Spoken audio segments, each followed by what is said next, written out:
Or visit us online at myalabamahomemortgage.com to complete an application on your time. Our passion is just one difference that sets us apart from the rest. It's not just a slogan. Call Alabama Home Mortgage because, folks, there is a difference in mortgage companies. NMLS 1586 368, Equal Housing Lender. The views and opinions of the following program are solely those of the host and other contributors. These do not necessarily represent those of Liberty Acquisitions 825, Blue Water Broadcasting, its management, staff, or any advertisers.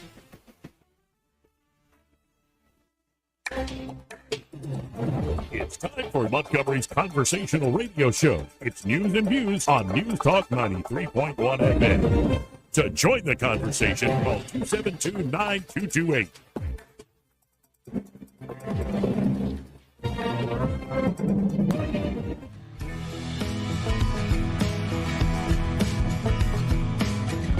What the hell are we doing here? We are behaving the way a superpower ought to behave. Well, our behavior has produced some crappy results. You never want a serious crisis to go to waste. And what I mean by that, it's an opportunity to do things that you think you could not do before. How dare you, Joey Clark. Welcome into News and Views in the afternoon, or as we're calling it online, Joey Clark Live. We got Eddie Bader in the house. How you doing, Eddie? I'm pretty good, Joey. How you doing, man? I'm doing all right.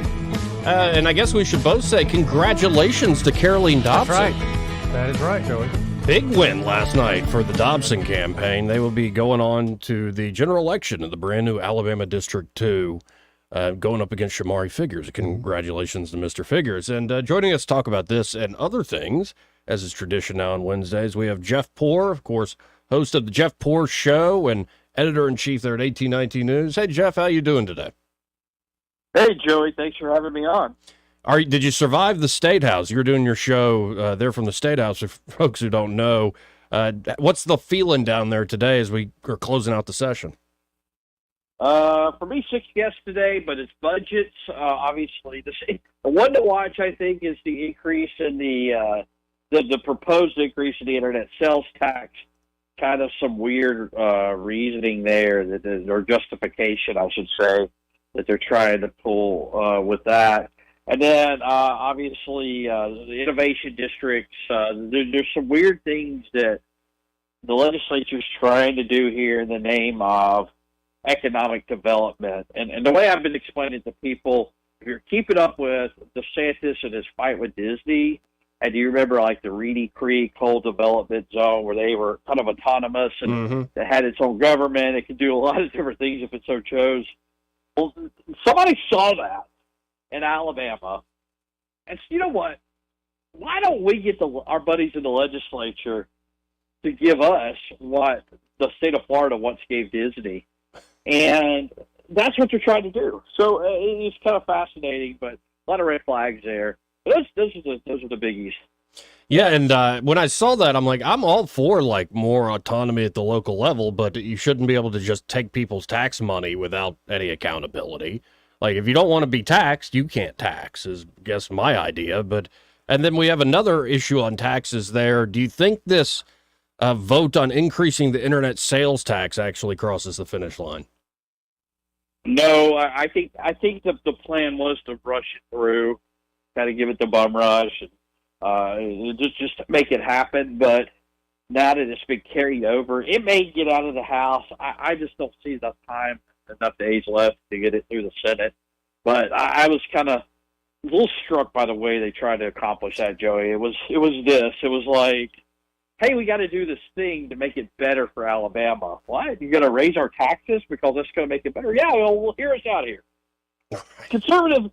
This is conservative, Joey. I missed this chapter in Milton Friedman's book here, but that if we raise taxes on the internet sales tax, it will level the playing field to our brick and mortar stores who pay a higher tax rate, so they can compete with online businesses. That is conservative because that is competition, and competition makes us all better. And I was just kind of stunned. Like, how stupid do you think we are? Yep, I think that's exactly what I said yesterday, ranting about it. One of the stupidest ideas I've seen in a long time, and it certainly won't help out mom and pop stores by any means. Now, another one that came in late in the session, and there's been a lot of drama, for better or for worse, around it. we've talked about it a little bit, but with this ethics reform law that's come up, and I know that there's been follow-up now after Stan McDonald has resigned his position.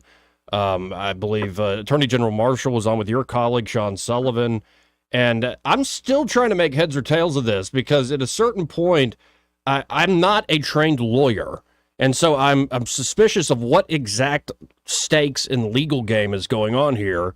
Like I wrote about this week, if you really want to get rid of corruption, get rid of a lot of the government, as much government as you can. I think that'll solve a big problem. But where do you think this ethics reform change is going in these final days? I don't. It's not clear to me that the Senate's even interested in taking it up. Senate is kind of a holding pattern on it, but that's where it's got to go if it wants to see the next stage. But I'll say this about it: I think something needs to be done. I just think the problem with the problem with our ethics laws in Alabama, Joey, is this: they're so vague that if you have a zealous prosecutor, if you have a New York sort of a situation, a brag situation or whatever, and they decide we don't like this politician, well, we can take the ethics law in Alabama and we can say that it says this, even though it may say this or whatever. It's so broadly interpreted that we could bring charges against you, and we may not win in court, but we could at least get a grand jury indictment or something along those lines. So I think for better government, you've got to have clarity in your ethics laws. It needs to be black and white. It can't be open to interpretation, and that's so much of what you're seeing right now. And I think that's why you're seeing a lot of pushback, because there's a lot of people within the state that kind of liked having that option if something does happen, where we could kind of play the ethics law game and see what we could do to a political opponent.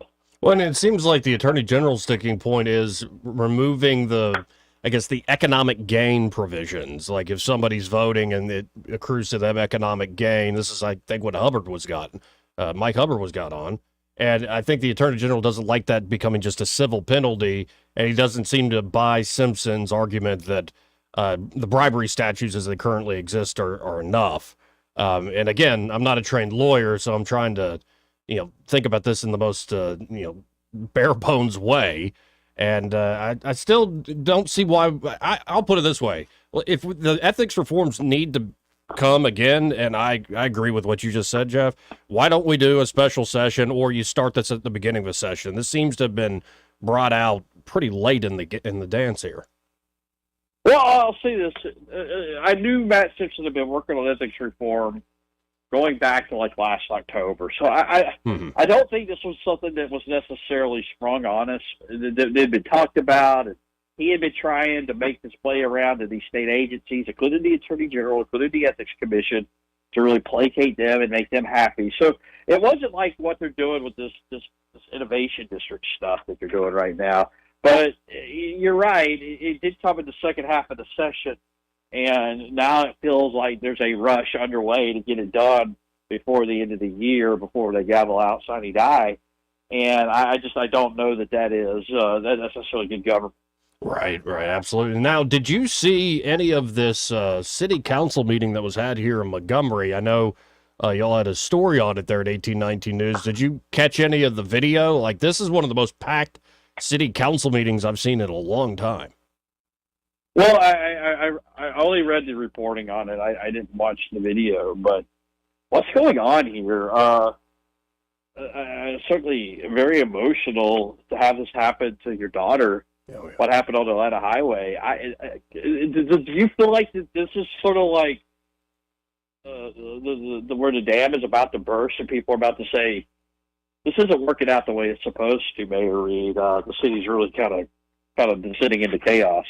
Yes, I've been to a few of the council meetings in person. I've tried to watch a few on YouTube, which you can every time they meet, folks. It's on the city's YouTube channel, and it's never been this packed. And the energy in the room, it wasn't just how many people were there. The crowd was not in any mood to be told by C.C. Calhoun to be quiet, don't applaud so much. They're not in any mood to be like, oh, your time's up. And I think the council realized, okay, we need to just let these folks speak. And it was folks from all different walks of life here in Montgomery, from the West Side and for folks who knew Amy Dix. And it's Yeah, I think it's a moment where, I'll put it this way. When you see a story that's awful, like usually young black man shot and killed in Montgomery, there's usually the story of the two kids knew each other. It was over some respect or beef thing, maybe drug deals going on, and it's awful, but people go, well, they knew each other and they shouldn't have been living that life. When it's a woman who's just waiting at a stoplight in Atlanta highway and is now paralyzed from the breast line down, and she was doing nothing wrong. It's an area I think anybody in Montgomery's been to if you've lived here. That wakes people up, and it plays into the fears so many people have had about hearing gunshots at night, about letting their kids play out front or something like that. Yeah, I think you're right. This is the dam breaking, so to speak. I mean, that's sort of the way it looks to me from the outside looking in. But what do you think is the answer here? What do you think? Where are the lapses of government that allow for something like this to happen? Is it necessarily a lack of city of Montgomery attention to the problem, or man, is our culture just turning pretty rotten right now? I think the deeper thing is the cultural issue, and the line, it all begins at home. There's a report that just came out from Axios, and they're essentially trying to defend the national Democrat efforts in this upcoming election, saying, look, crime has fallen in the last couple of years, and that is technically true, but if you look in the places where you saw the biggest fall, look at Philly. Their homicide rate is way down, 20-something%. Why? Because they got a bunch more cops and put them in the areas where everybody was doing the killing. And so I think it is as simple as that. We need more officers in Montgomery. They've had a terrible time not just recruiting, but retaining people. And you need to put them in the areas where a lot of this is going down. Let me ask you this, Joey, because I mean, my knowledge is not as extensive of Montgomery as yours is, but I mean, how long has Atlanta Highway out in the east part of Montgomery out there been a place where you would think you would need a heavy police presence? I mean, this seems to have happened in the last 10, 15, 20 years to where things have kind of deteriorated in that situation, that this seems to be happening more widespread around town, and it's not just isolated, right? It really sped up during and after COVID, to where I started to have second thoughts about going over to Eastdale Mall. I definitely don't ever go to those gas stations around Ann Street. There are areas I used to go that now, I don't fear for my life, but I have a second thought about going to certain places, and it really sped up in the last few years, and the homicide rates, reflect that. And I think some of it is you just need to put more cops on the streets, but I'll be blunt. I think it's a leadership problem. This mayor has, fired the police chief he inherited, Chief Finley. Chief Albert's been here a short time, but now Albert's on administrative leave still for reasons we don't have an official explanation for. So I think it's a morale problem, and my biggest worry is this is how you end up not only with more crime and terrible tragedies like we saw with Amy, but you end up with dirty cops. And I'm not accusing anybody of anything at this moment, but I can see the pattern here, and it's a very ugly one. Well, and so, I mean, what did Todd Strange do different from Mayor Reed? I mean, seriously, this is like, if we could just figure this out, you just think it's just an internal policing situation that needs to be like that you got to turn that ship around somehow. Then what do you go to the city council, and then what do you say to them? Do this, this, and this. Well, and I think it goes back, it's two things. There has been a national cultural shift, especially after George Floyd and COVID. And you saw a big problem with just anybody wanting to do the job of policing, especially in urban areas. But when you look at, say, when Todd Strange was mayor, I remember vividly Dan Morris, every time Mayor Strange would stop by, how many officers we have? And we'd usually be in the upper 400s and budgeted for a little over 500. Now, the exact number's hard to come by, which, again, is a problem with this police department, but we're very, very low, I'll put it that way, in the 300-something range. So I don't know what Todd's, did he have an advantage in terms of his administrative wit and his wisdom of managing the city? Or did he just have a better hand dealt with them with the national climate? I'm not exactly certain. I just know that you see a lot of, I'll put it this way, I don't seek out a lot of dirt on MPD. And so when dirt starts being sent my way, me being pretty aloof, I'm like, okay, something's going on here. And this is why I brought on, say, Renee Helton to talk about accusations against the chief. I'm just tired of the rumor mill, and that suggests, again, a problem at the top. And I don't have the exact solution, and I'm willing to hear out the mayor, but he spoke, I think, fairly well last night at the meeting.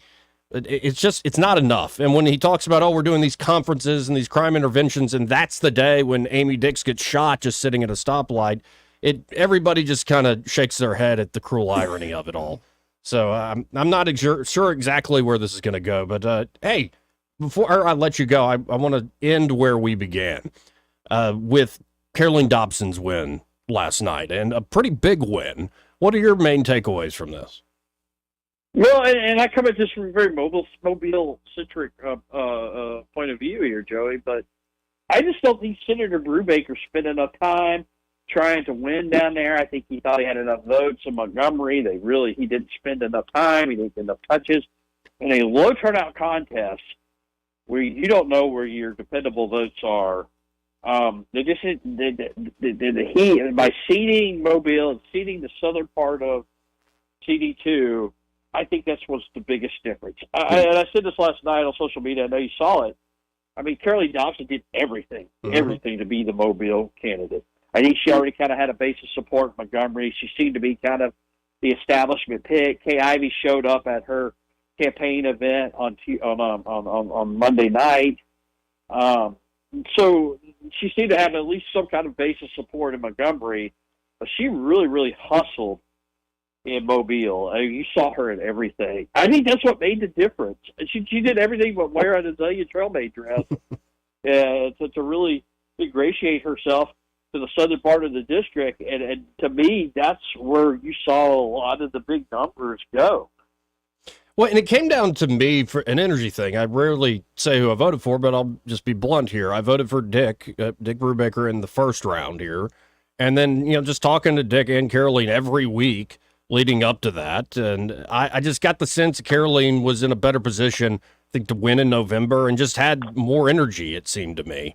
It was a little more put together. And, seeing that immediate endorsement from Senator Britt that came out this morning, I'd imagine to beat the Democrats with all this national money that's going to come in and national media to boot, you could see big guns, maybe like Katie Britt or even Kay Ivey Sugar, supporting Caroline pretty heavily here in this race. I would think so. They're going to want to keep that Republican. But let me ask you this, Joey, because my listeners, I had them both on just like you going into last night or yesterday when they would vote. People would just say that Brubaker sounded pretentious, like he sounded like he already kind of thought he had it sewn up, and he didn't really, whereas she was like more eager to please and more eager to court your vote. And that was the difference. Like going into it, you're right, Brubaker had the name ID, people knew who he was, but like I said, a low turnout, the people who voted who were paying attention just felt like Dobson had sought it out a lot harder and worked for it a lot more. Yeah, and I don't know, because I never got Brubaker sounding like, pretentious or entitled or anything. I think it's just I've known him personally now for several years. But I didn't pick up on that at all. But this is just my listeners. Like I said, I've known him for years and years, and he's always been good to me. But they're very like face value, judge a book by its cover sort of take on it. That's the way he came off to them. Yeah, and then maybe it was the campaign. I don't know. But there was something, I can't even put my finger on it. It just seemed more like a youth, and we need somebody new there. There is something about also a young, professional, attractive mother tend to win elections, especially here in the state of Alabama, and tend to win general elections. So we'll see where all this goes. But I appreciate your time, as always, Jeff. If folks want to check out what you're writing about, thinking about, how can they do so? Jeff_Poor on Twitter. Joey, thanks for having me on. Appreciate it, Jeff. Again, folks, that is Jeff Poor. I've got his Twitter page pulled up there. Always great talking to him. Now, we got to hit a quick break, but once we come back from this quick break, I'm going to go to the video of Amy Dick's mother. Okay. She spoke last night at the council meeting. All right. And let's just say it was powerful.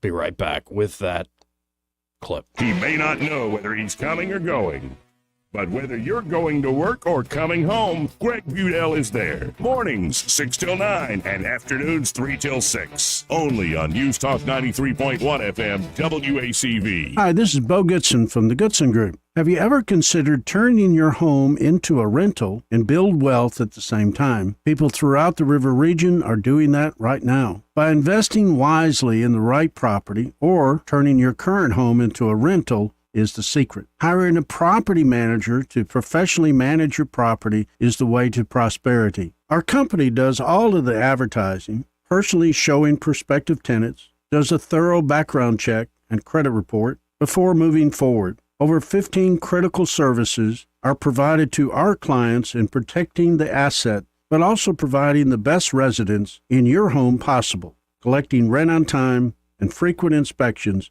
help landlords feel better about renting their house, and to provide clean, well-kept homes that anybody would be proud to call home. For a complete list of property management services, call Bo Goodson at the Goodson Group at 221-2883 or 551-0225. Honey, wake up. What? I think something's burning. I don't smell anything. I'm gonna go check. Each year, over 65,000 American homes suffer a fire due to an electrical problem. Is your home safe? You can't be sure unless you call Crosby Electric, your exclusive provider of Current Safe, the world's foremost home diagnostic system. Crosby Electric will send a specially trained electrician to your home. Using high-tech equipment, they'll check your hidden wiring, panel box, light switches, and electrical outlets to make sure your home is safe. Well, it appears that we found the culprit. Faulty wiring. I should have had it checked. Just be thankful everyone's okay. For an in-home no-obligation assessment, visit crosbyelectric.com. Don't just think it's safe, know it's safe.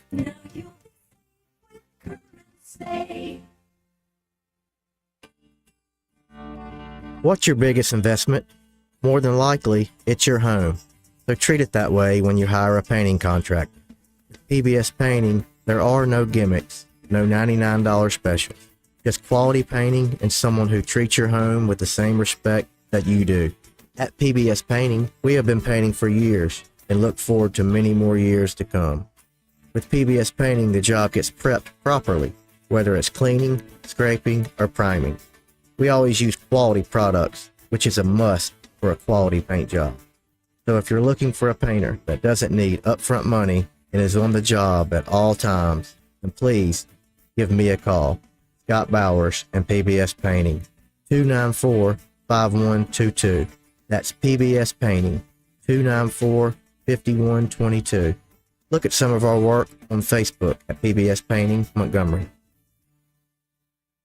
Wesley Financial Group is not a law firm. This story is called The Ugly Truth About Timeshare. If you think you've done your family a favor by buying a timeshare, you need my help. Hello, I'm Chuck McDowell, founder of Wesley Financial Group. 10 years ago, I started helping folks cancel their timeshare. In the process, started what's now called the timeshare cancellation industry. The ugly truth is when you buy a timeshare, you can't tell me how much it's going to cost or when it's going to end. I recently helped a couple that had their maintenance fees go from $800 to $3,200 a year. They also received a $4,000 assessment for a hurricane that was over 1,000 miles away. Sound crazy? The crazy thing is, this never ends. Call my office now. If we take you as a client, I guarantee we'll cancel your timeshare or you'll pay nothing. Call for your free information kit.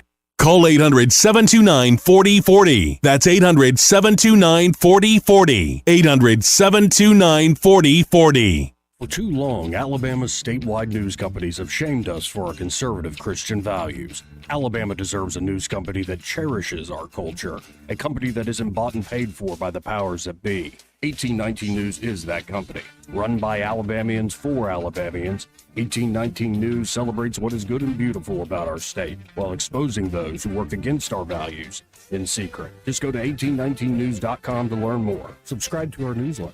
That's 1819news.com. Hi, this is Carl Schmidt, naturopath and owner of the Herb Shop. Listen every Saturday to Winning Wellness and learn from experts in different fields of science and technology how nutritional supplements can help you. Listen to Winning Wellness every Saturday at 10 a.m. The River Region's first and only news talk station on FM. Live, local talk. News Talk 93.1 FM WACV.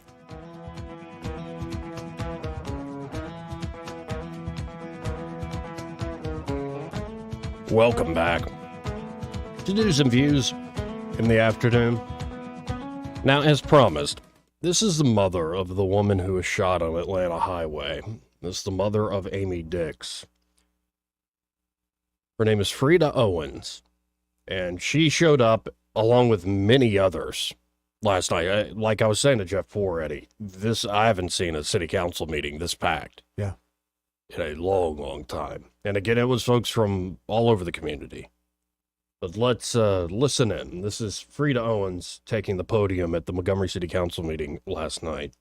Owens.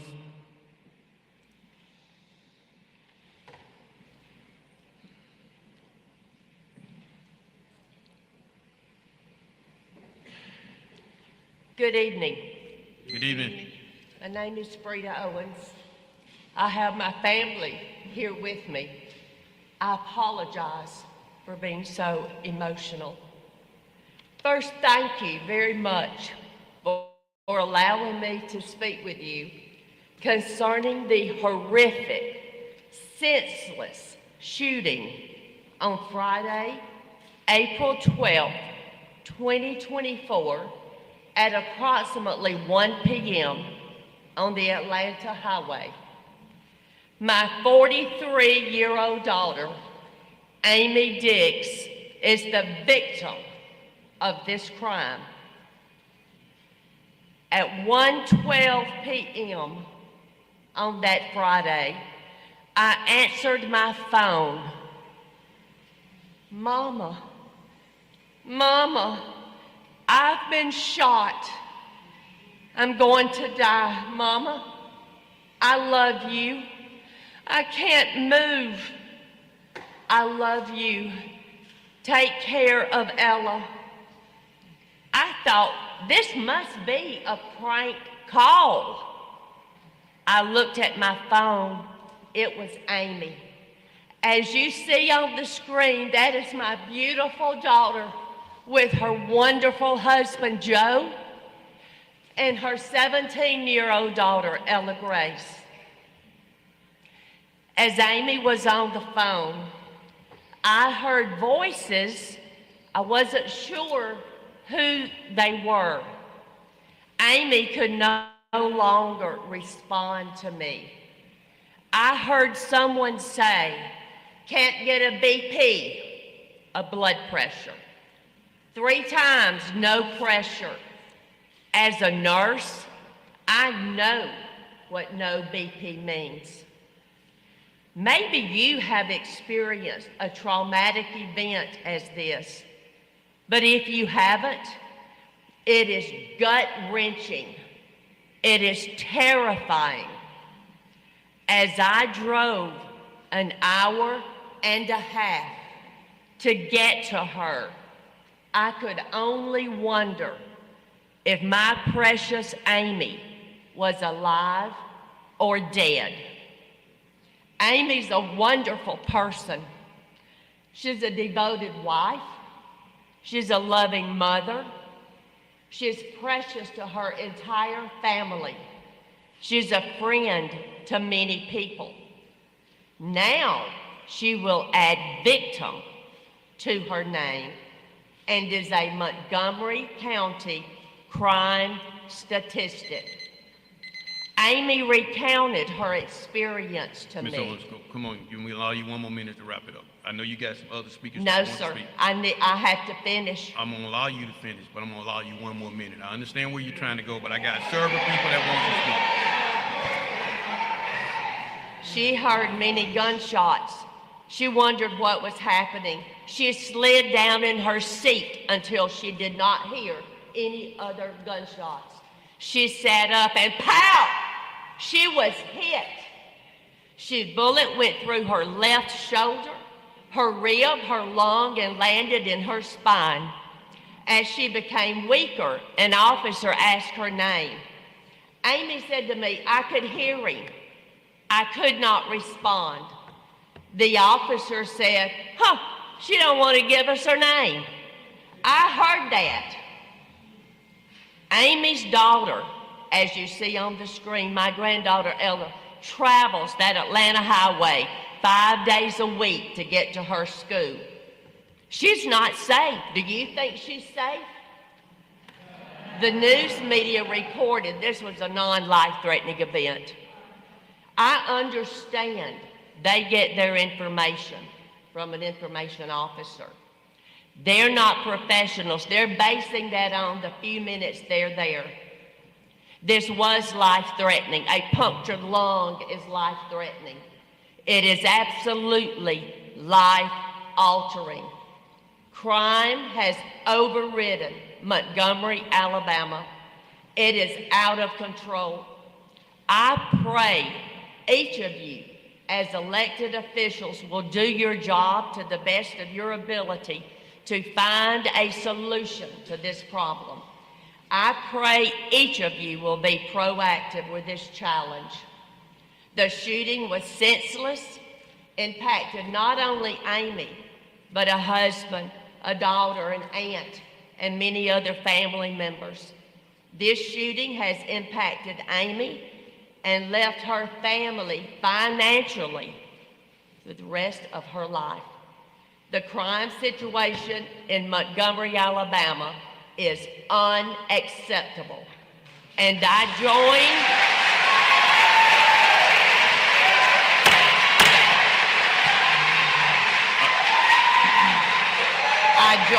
with the citizens who are represented here this evening and call for action now, immediately. Thank you for your time. Thank you, Mr. Warren. Again, that is the mother of Amy Dix. And, I mean, there's more from that council meeting. We'll play some more later, more folks standing up and speaking out. Well, I'll say this. You hear somebody try to, to hear someone that has the ability to make change to try to hush someone that's daughter was a victim of crime was quite disgusting. And that's the nicest way I can put that. Oh, yeah. But we do have to hit a break. We'll be back. Erica Thomas, 1819 News, joining us. Want to carry News Talk in your pocket? Download the News Talk 93.1 app from the App Store. Available on iPhone and Android. Never miss a moment. Download now. Fresh deals, fresh inventory. Spring savings have sprung at Toyota of Montgomery. And we have a fresh new inventory of the new Toyotas you've been looking for. Take that spring trip in style, comfort, safety, and peace of mind in our huge selection of trucks, SUVs, and sedans. Drive the new 2024 Camry LE and lease for $299 a month. Or get low 3.99% APR financing. Spring out of your old car and into a new Toyota. And get up to $2,000 over book value for your trade. Or check out our fresh new inventory of certified pre-owned Toyotas that look, drive, and even smell brand new. Just don't wait. Spring offers end soon at Toyota of Montgomery. Online at toyotamontgomery.com. Part of the Sutherland Automotive Group. 3.99% APR financing for 36 months is $29.53 for 1,000 finance. MSRP $30,958. 12,000 miles per year for 36 months. Lease with 3638 due at finance. $0 security deposit with approved credit. Excessive wear, tear, and mileage may affect trade value. Plus tax, tag, title, and $995. Expires 4/30/24. Hi, this is Jeff Mallinson with Georgia Floors Direct, and I want to talk to you about Blue Water Broadcast and how they've helped my business spread the word. As every small business owner, I have to look at my advertising dollars carefully, and Blue Water Broadcast helps me get the most for every dollar I spend. I'm so glad to be a part of Blue Water Broadcasting and what they bring to Montgomery. Our advertisers are our biggest advocates. Call us to find out how radio can increase your bottom line. Blue Water Broadcasting. Local folks helping local business. The Health and Wealth Show. The Health and Wealth Show. The show so nice, we said it twice. Weekday evenings at 6 on News Talk 93.1 WACV. The Health. Break it up, son. Joke's over, hey? The Rich Thomas Weather Network is brought to you by the Johnny Adams Law Firm. They want you to stay safe on the road. Please don't text and drive. Get to your destination safely. Your family and friends will thank you. From the Johnny Adams Law Firm.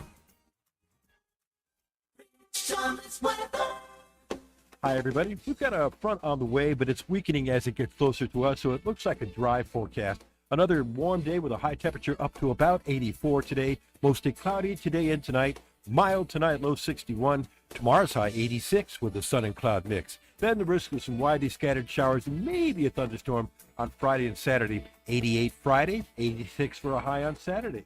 Then scattered showers and thunderstorms Sunday and much cooler. From the Blue Water Weather Center, this is Rich Thomas. Whether you're buying a home or auto or consolidating debt, CB&S Bank's personal loans get you where you need to go. Go to cbsbank.com to find a location near you or apply online today. All loans subject to credit approval, member FDIC, and equal housing lender. Live, local talk. The River Region's most trusted voice for news and opinion. News Talk 93.1 FM WACV.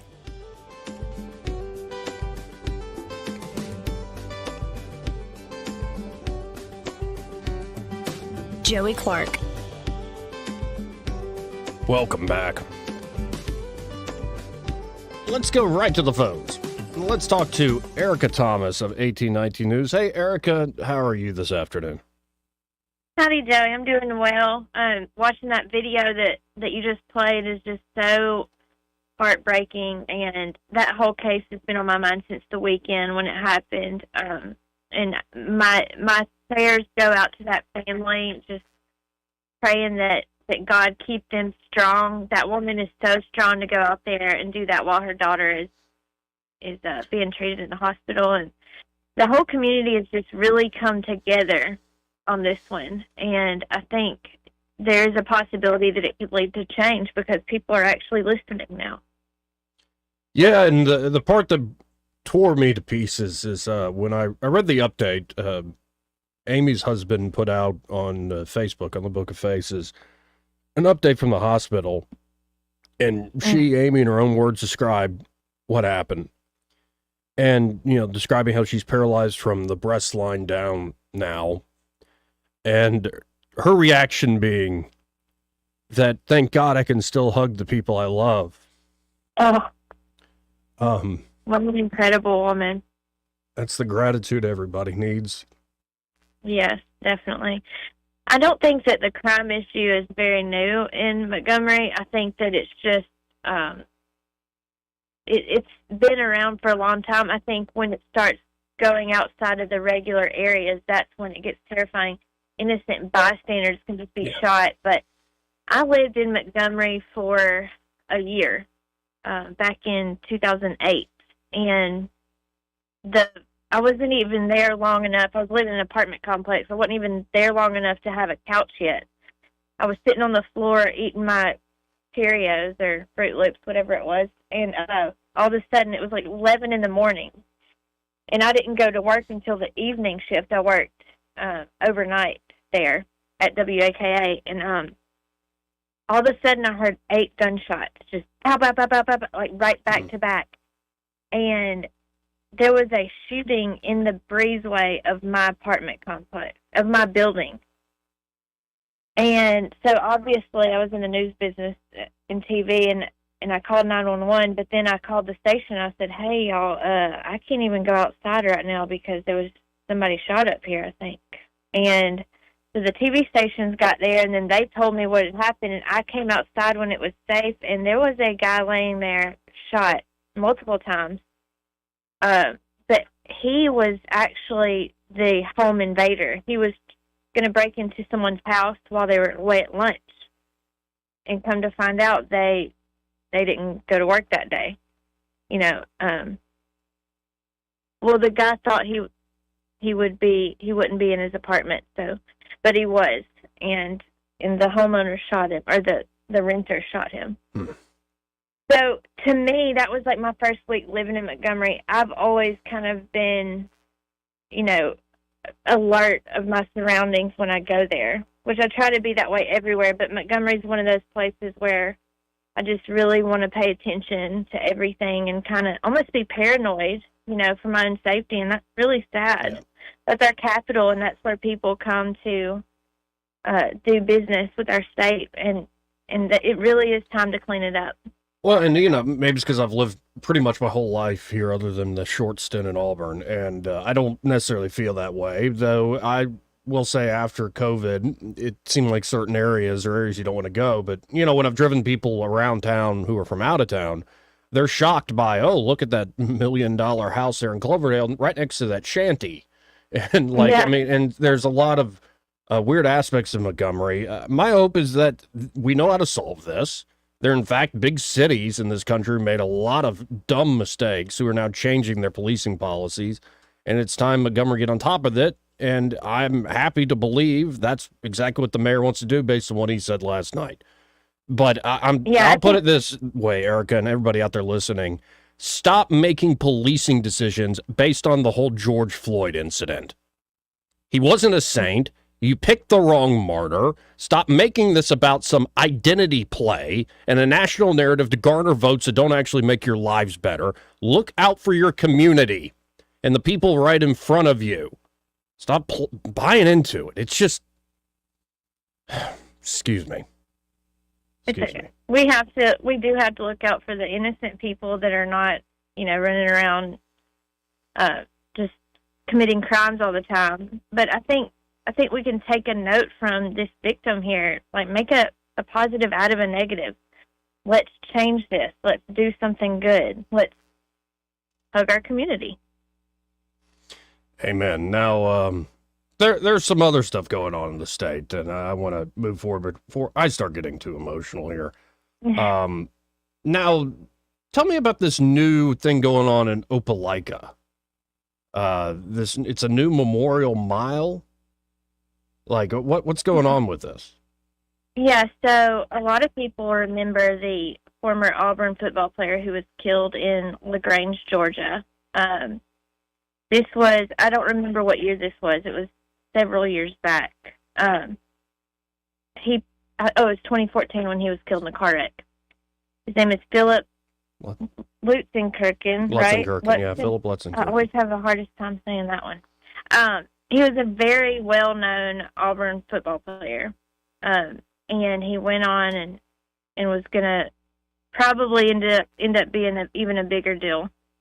But his life was cut short when he was in a DUI crash on June 29th in 2014, and this happened in LaGrange, Georgia. He had been out partying with his friends at a farm. They had a bonfire. They were all drinking, and somebody said that they needed a can of Skull or something, and so they left at 3 in the morning to go to the store that was right down the road, and just high-speed crash, killed 2 of them, including him. He was a passenger in the vehicle. But his parent, ever since then, his father has been going all across the nation with the Let's See 43 Foundation, and he is trying to bring awareness to distracted driving, DUI driving, and this is part of that. So the city of Opelika and the Auburn Marriott Opelika Resort and Spa, they all partnered up to put this huge sign out that says it's dedicated to the foundation, but it has the 43 key seconds safe driving initiative on it. And it's really cool. It's a great reminder. And it's another example of a parent who has been through the worst thing they could do. They lost a child, and they're turning that negative into a positive and changing lives. Yeah, and he was about my age. Philip was my senior year. It was that year they won the national championship. He caught that game-winning touchdown in the Iron Bowl, and I remember that day in 2014. But it's again, it shows the grace and the gratitude in people taking awful tragedies and turning into something that I think can make everybody's lives a little bit better here. Yeah, I mean, this sign might not save someone's life. It might not do much, but it will remind people about what happened and keep his memory going so that people can say they can use this as lessons for their children for generations to come. I mean, football players are such a big deal to kids, especially little boys that just want to grow up and be a football player, be an NFL player one day. They look up to those people so much, and this was one of those guys that people really looked up to. And so parents that are my age and even younger, they can use this as an example when their kid says, hey, what's that? And this is why you do not get in a vehicle with anybody that has been drinking. It's that simple. Really is. Now, one last story here, and again, folks, we're talking to Erica Thomas of 1819 News.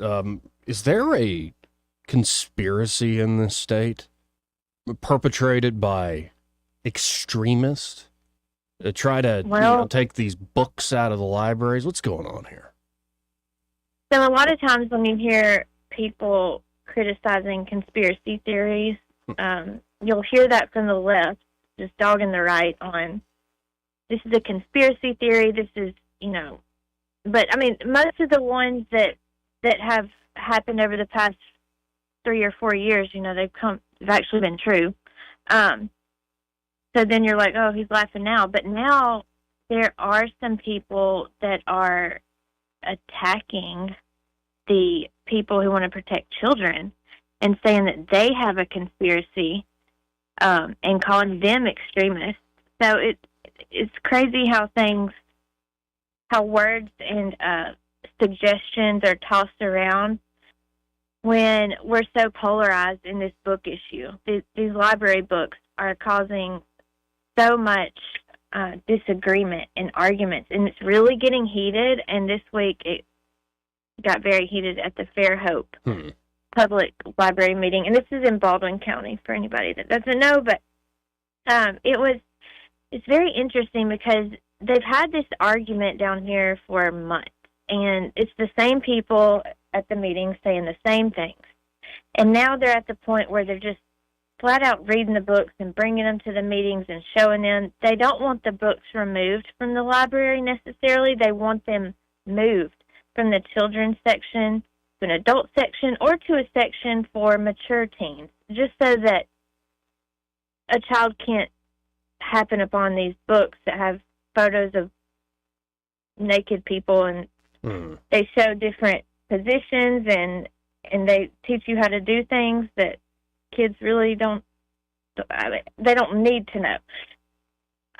So there was a lady that came all the way to Fairhope from Prattville, and she's the lady that started Read Freely. She was one of the founders that started Read Freely, and she had real concerns about this issue. Her name's Angie Hayden, and she said, her daughter is in the LGBTQ community, and so she feels like there's a need for these books. They are therapeutic. There's a reason for them to be there. And everyone listened to her. And at that point, she talked about Clean Up Alabama and Moms for Liberty, and that's kind of when it went very negative. And she said, don't listen to these people because they say they want the books moved, but as soon as you do that, then the next thing's going to happen. They're extremists. And if you let them get a foot in the door, once they do, they're going to shove their way all the way in. So, yeah, she's suggesting that there's some type of conspiracy going on, that they don't really want to protect the children and remove the books. They really just want to get out all the LGBTQ material out of the library altogether. Well, they'd have to get rid of a lot of classic literature then. It's just, I think it's absurd but I think it is very important to folks. They're looking out for their kids, and it's become, from what you just said of what Angie Hayden said, it's a symbolic fight, and everybody tends to take their symbols very personally. People don't like to be poked in the symbols, so to speak. Yeah. Maybe you could read that in one of those books there, but I think it's a fascinating cultural moment. I find bringing up the specter of it's going to be like The Handmaid's Tale is a little much. But this is what you got to do. And I think fighting at the local level, even if it gets a little nasty at a, meeting, is the right way to go about it. But, Erica, I always appreciate the time. If folks want to check out what you're writing about, think about how can they do so?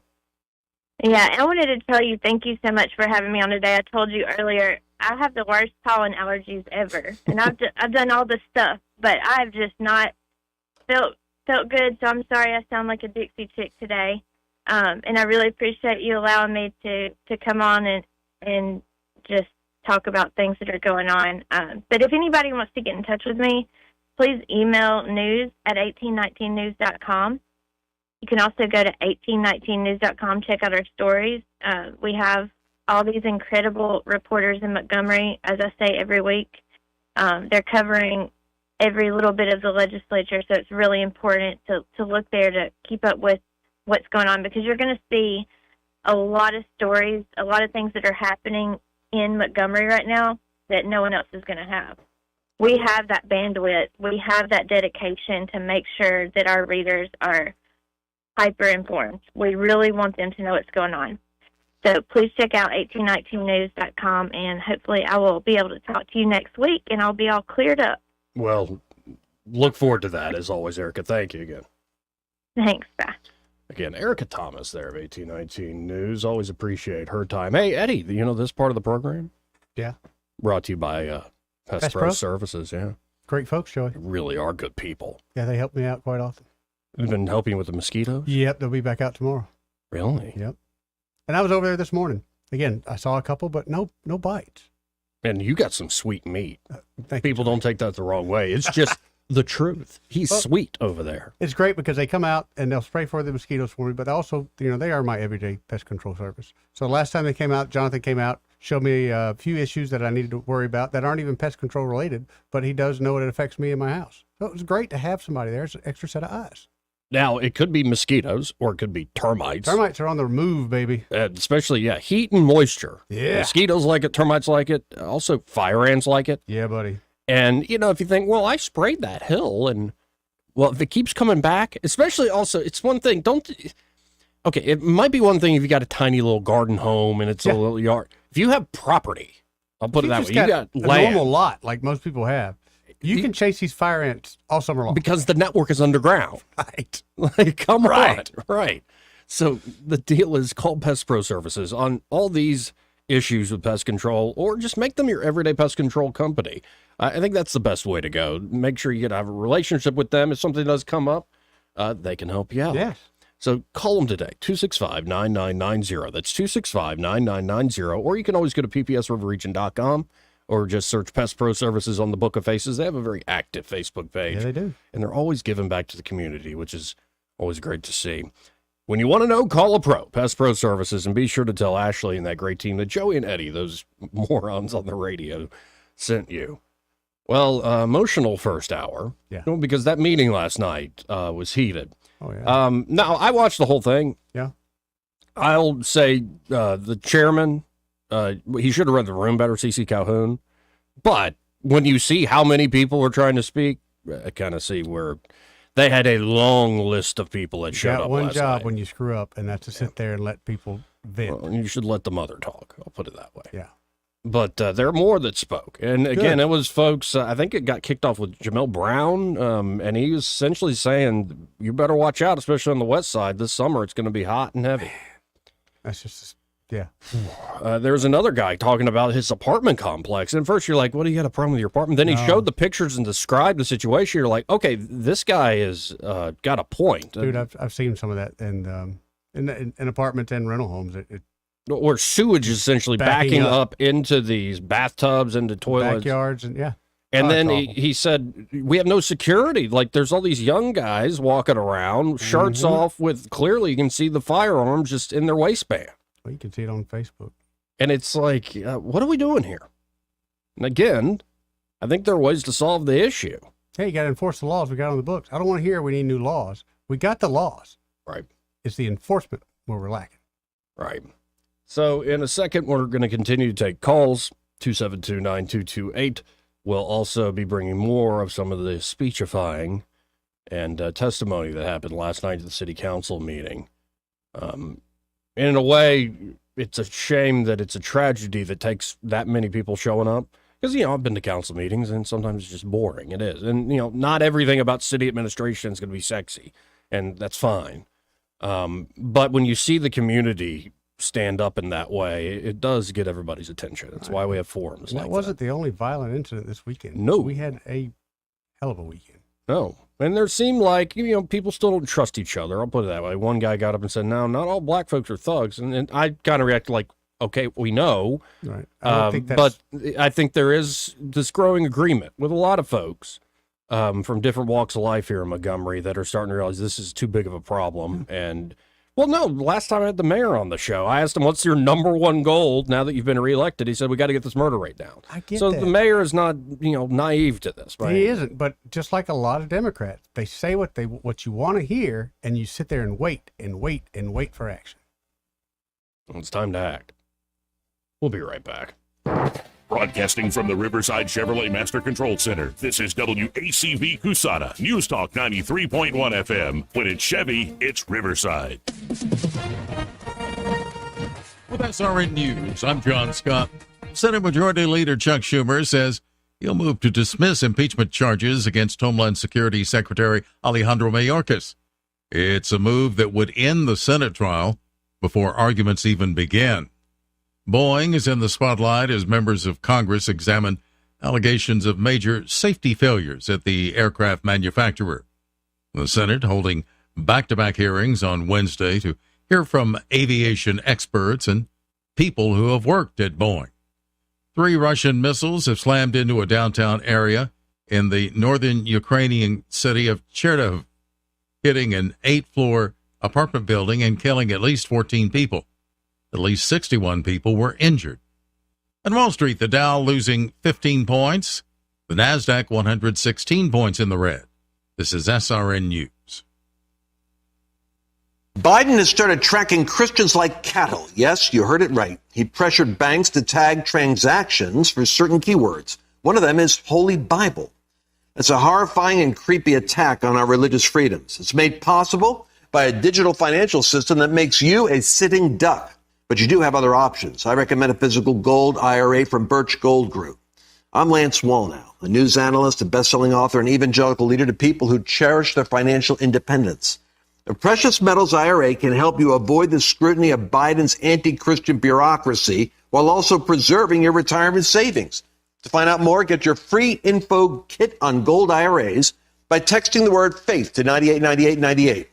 Birch Gold Group is the only gold company I trust. Get their free info kit and see how a gold IRA can help you. Text faith to 989898. There are no strings attached. So text faith to the number 989898 right now and take action to protect your own prosperity. Rich Thomas Weather, a service of Wiley Sanders Truck Lines, where dump truck drivers are in demand. Wiley Sanders is on the grow. We need dump truck drivers now. Call 855-77-9785. Hi, everybody. We've got a front on the way, but it's weakening as it gets closer to us, so it looks like a dry forecast. Another warm day with a high temperature up to about 84 today. Mostly cloudy today and tonight. Mild tonight, low 61. Tomorrow's high 86 with a sun and cloud mix. Then the risk of some widely scattered showers and maybe a thunderstorm on Friday and Saturday. 88 Friday, 86 for a high on Saturday. Then scattered showers and thunderstorms Sunday and much cooler. From the Blue Water Weather Center, this is Rich Thomas. For the lowest prices around on flooring and DIY flooring installation supplies, Budget Floors and More is your new best friend. Luxury vinyl plank, carpet, ceramic tile, floor installation supplies, and more with prices lower than the big box stores. Budget Floors and More, Hunter Lane across from Del Rey Publix. The Blue Water Broadcasting News Center, these are today's top stories. An Amber Alert has been issued for 5-year-old Caden Perryman and his 13-year-old sister, Janiza Gunn, who were last seen Monday night in Gibbs Village. Investigators believe Janiza abducted her brother and drove off in a 2011 Chevrolet Equinox. The car was found in Selma Tuesday, but the children are still missing. Tensions were high at Tuesday's Montgomery City Council meeting after a wave of violent incidents swept the city over the weekend. Mayor Stephen Reed acknowledged the shortage in Montgomery's police force in a statement, while also stressing community intervention as part of the solution. Alabama lawmakers on Tuesday advanced legislation that would withhold economic incentive dollars from companies that voluntarily recognize a union without holding a secret ballot election. The measure comes in response to auto manufacturers in the South facing a strong unionization effort. From the Blue Water Broadcasting News Center, I'm Sky Mosley. Taking on large commercial landscapes, Steel is ready to help in your pursuit of the perfect cut with our full line of professional-grade zero-turn mowers and low-interest financing. Real Steel. Join the pursuit at steeldealers.com. Visit Deatsville Ace Hardware, your only steel dealer in the area. This hour of news and views is brought to you by our good friends at Alabama Home Mortgage. Alabama Home Mortgage, 567-4223. Visit them on the web at myalabamahomemortgage.com. NMLS number 1586368, an equal housing lender. This is former Alabama Supreme Court Justice Glenn Murdoch. Alabama is a great place to live and work and raise our families because Alabamians are a good people of faith and traditional values. But a huge gambling bill in Montgomery would change our culture forever. Neon-light casinos bringing more crime to our big cities and small towns, highly addictive cell phone betting, and the state selling the lie of lottery riches to the poor and most vulnerable. With all that's wrong in the world, this is no time to give up on our traditional values in Alabama.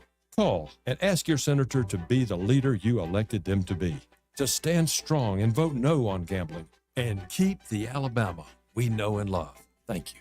Call your senator at 334-261-0800, 334-261-0800, 334-261-0800. Paid for by Alabama Eagle Forum, Box 130757, Birmingham. The Sunken Tractor Cafe on Maherg Road, Wetumpka has your favorites like garlic butter burgers, gyros, Reubens, and brisket sandwiches. The fryer for French fries, appetizers, and desserts, plus beer and wine. Thursday through Saturday from 11 to 7. Sunken Tractor on Facebook for all the happenings. The views and opinions of the following program are solely those of the host and other contributors. These do not necessarily represent those of Liberty Acquisitions 825, Blue Water Broadcasting, its management, staff, or any advertisers.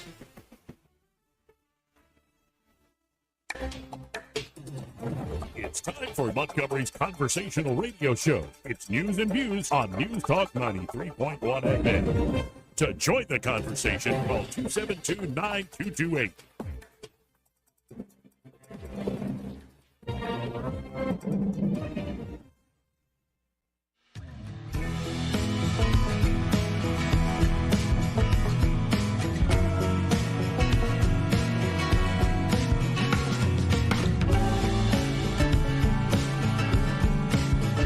This is how you conduct yourself in a democracy? Joey Clark. Welcome back to News and Views in the afternoon. I'm your host, Joey Clark. Eddie Bader here in the studio, manning the phones, emphasis on manning. What a man over there. He's not old, he's not 50-something. He's a man. Yeah, Eddie, I'm talking about you. What's up? I'm just saying you were manning the phones. Oh, yeah. Well, some Montgomeryans that are still venting about all the things that happened. As they should. Yeah. I'm still going to have fun talking about how much of a man you are, though, at the end of the day. I'm very manly. In fact, yesterday I hurt my back. Yeah? Yeah. Nice. I coughed a little too hard, hurt my back. Okay. And what, you coughed too hard? Coughed a little too hard and hurt my back. Wait, so you rebuilt your entire seawall, and that didn't hurt your back? I still got 30 feet to go, by the way, so I need a week but off. You coughed. I coughed. Yes. That's the thing of getting old, dude. What I work with here. You'll see. In fact, I have an old friend, not just acquaintance, friend, JP Cortez here in the studio. JP, how you doing? Joey, it's great to be here, man. It's good to see you guys again. Thank you for having me. What? Echo? Yeah, what is that? There we go. Kill it, but now I'm muted. Yeah. No, but you can, we can hear you through that mic there. I was like, what just happened there? It's like we entered a tunnel. Great to see you, though, man. Yeah, it's great. It's great to be back in Alabama. I don't get to come down too often, so it's good to be back home, you know? Now, tell me about the organization you're with and why you're here this fine day. So I'm the executive director of an organization called the Sound Money Defense League. We're a national nonpartisan group that works to remonetize gold and silver, right? Every time you walk into a gas station, every time you walk into a grocery store, you're seeing the dollar dying. And the reality is, you know, we don't choose the dollar because it makes good money. No one has really thought about, wait, why are we using the dollar? Are there alternatives? Could something be better? And so constitutionally, gold and silver are the only types of money prescribed. So I go state to state into DC, remonetizing gold and silver, removing the friction to use of gold and silver as actual money. And I'm happy to say we're doing that here in Alabama. We, in the past couple of years, have passed some legislation here on this issue. And this year they're considering ending the capital gains tax on gold and silver in Alabama, which is the last major disincentive to using gold and silver as money in the state. The state removed sales tax a couple years ago. Now it's just the friction on the back end, and people will be able to adopt their own gold standard. So if you were in the current system trying to, buy goods and services with gold or silver because of that cap gains tax, anytime you do a transaction, you might be subject to a tax event. Exactly right. And that makes it unworkable as money, right? If you go to the grocery store and trying to use gold and silver as money, you have to track your cost basis. You got to track what you bought it at, what's the gain, and now I owe taxes on this gain, and it becomes a whole ordeal. So financially, it's unworkable to use gold and silver as money, and that's not by accident. The government wants you using the dollar. They don't want you using alternatives. And so I'm going state to state saying, no, that's not what we're going to do here. Now, where does Alabama rank compared to other places? Alabama's been pretty good on this issue, having recently passed legislation to end the sales tax, or to push back the sales tax sunset exemption that already existed. So several years ago, Alabama had passed this law.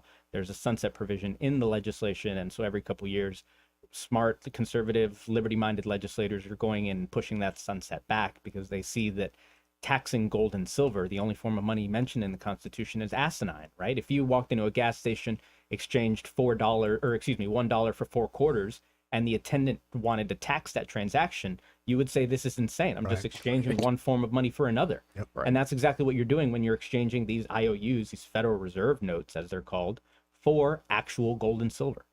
Now, how do you think gold and silver, the precious metals, they have the history behind them? How do they match up to, I'm become a fan of, say, Michael Saylor and a lot of the Bitcoin maxis, Safedina moves, for instance. But I'm sure that conversation comes up when you see the rise in cryptocurrencies. So what's your thoughts on this, given, precious metals being the more historic money? So I think, like you said, the precious metals have the track record of success. It's been thousands of years. Since time immemorial, people have used gold and silver as money. It's had value. And so gold and silver are soundly what could be considered sound money, that is defined as money that's over the long term sustains its purchasing power. Bitcoin, I think, is a new technology, but I am very bullish on the idea that, wait, this is a completely decentralized currency without anyone manipulating its supply. This is the ideal money. Right. To the extent that you want your money to serve as a measure of value, not you wanting money to put your finger on the scales, to help your political allies, to hurt your political enemies, domestic and foreign.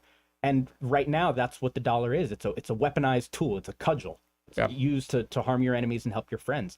And if that weren't the case, if monetary policy couldn't be weaponized, I think, it's maybe a little lofty, but if you fix the money, you fix the world. You fix wars, you fix poverty, you fix endless government spending, you fix a bloated bureaucracy. Money, it's second to language. It's the single biggest communicative tool that human beings use. Right. So to have someone, the government, going in and insidiously, quietly manipulating this currency so as to benefit the wealthy and the politically connected, this is wrong. It's immoral. It's unconstitutional. So yeah, I'm super bullish on gold and silver, obviously, and I think Bitcoin is the ultimate sound money, and we're seeing that play out, right, with the rise in prices and adoption. Gold also has been hitting all-time highs, and silver have been hitting all-time highs for the last 10 days. So I think right now we're seeing a revolution in money. The market is telling us that the dollar is dying. Now, I remember when we would have many a conversation meeting in Auburn, that like a lot of these, the idea of sound money had been around for a long time, but it hadn't been, say, in the zeitgeist of the mainstream. And certainly, like, Bitcoin was just getting going back then. And so I know you've been engaged with this issue. I don't know the exact amount of years, but I guess my question is, what sort of traction are we seeing with this message, and who do you think is most receptive to it? Where are you seeing the most, say, opportunity and success of actually getting people to understand the importance you just laid out? It's been almost a decade now since doing this here at the Sound Money Defense League. And you know what? I'm happy to say that there has been tremendous growth. And I think a lot of that certainly is the hard work that we've been doing at the organization. But I think another huge part of it is that inflation has become a dinner time conversation. It's no longer deniable. The government can no longer lie or try to hide or obscure that this is an issue. So more than ever, people are starting to ask themselves questions. Wait, what is money? Why do we use money? Where does it derive its value from? And when you're asking questions like this, we've seen legislatively a massive growth in this. There are more, I think about 9,000 elected legislators across the country in the United States, state legislators. The vast majority of them have never heard of the term sound money, have no concept of what it is. So not only are we going through legislatively and doing this, but using it as an educational platform to talk about to these legislators that are making decisions that affect all of our lives, and explaining to them the importance of sound money and how it harms the poorest among us in many cases. And to your question about where is this most well received, I think in my experience now, sound money is a totally nonpartisan issue. I've had red states, quote unquote red states, that have a red legislature and a red governor that I've had to fight tooth and nail to pass the most basic sound money policies in. Alternatively, New Jersey, for example, a state that is notoriously blue, known for its very high tax rates, just passed a sound money bill through their legislature completely unanimously, not a single no vote in either committee or in either chamber. Ultimately, that bill was vetoed by a Democratic governor. But so that's just one example. Hawaii is another example, a blue state that has progressed legislation like this. So I think inflation comes for everyone. And states themselves are waking up to this idea that while this is a federal problem, and the Federal Reserve and federal policy, while the dysfunction stems from that, that doesn't mean that the states themselves have to sit idly by and do nothing while the purchasing power of their dollar withers away. No, and I don't, next thing I want to say is, don't get me wrong, boomers, but I've just, in my experience, found that you're seeing a rising new generation of legislators rising up at the state and federal level. In fact, Caroline Dobson, who won last night for the brand new Alabama District 2 to get the Republican nomination, she's just a little bit older than you and I. And I've seen this with our junior senator, Senator Brett. Like, when I asked them about sound money, when I asked them about some of the new technologies and how to also free, say, the more historic monetary metals out there, they're receptive. Mm-hmm. Whereas I used to get blank stares. You just don't understand how the Fed works, yada, yada, yada. So it maybe isn't it the calamity that might be coming our way when you look at the big long-term trends? As much as that's going to hurt, it could be birth pangs to a new beginning, right? Absolutely. And I think, sadly, ultimately, that's, I think, the process that it's going to have to undergo before sound money becomes captured in the zeitgeist again. But I think you're right. Legislatively, we're seeing people that are understanding or more open to this idea. I think people in our age group are thinking to themselves, man, am I ever going to be able to afford a home? I'm having to take a second mortgage out just to afford groceries this week, medicine, transportation, food. And so these questions are more pertinent than they've ever been. And I'm happy to say that states, it's not just that they're freeing gold and silver for individuals, which is to say most states are passing legislation to remove taxes on the individual purchase or sale, but states themselves, having a fiduciary duty to protect their taxpayers and their own coffers, are passing legislation to empower their state treasurer to invest in physical gold and silver. Many states don't allow their treasurers to do that. So explicitly allowing legislation or passing legislation that allows them to do this, passing legislation that declares that CBDCs, central bank digital currencies, will not be accepted as money in their state. States that are bolstering their pension funds and their teacher retirement funds with physical gold and silver, states establishing in-state depositories. So it's not just on an individual level. States themselves and the people that go into making these multi-million, billion-dollar decisions are realizing, wait, we've got billions of dollars invested in cheap commercial debt, in third world debt, in all of these things that in many cases have a real negative rate of return, because if you're telling me you're gaining 4%, but inflation is actually 8%, what you're really telling me is that you're losing 4%. And with that in mind, in many states not owning a single ounce of gold or a single dollar to sound money, states are actively passing legislation to allow state coffers, state reserves to be protected with gold, silver, and even Bitcoin. Yeah, and it's an interesting change that's coming our way. But the question of what is money and who controls it, I think, continues to gain, say, political salience. And that is something I'm very happy to see.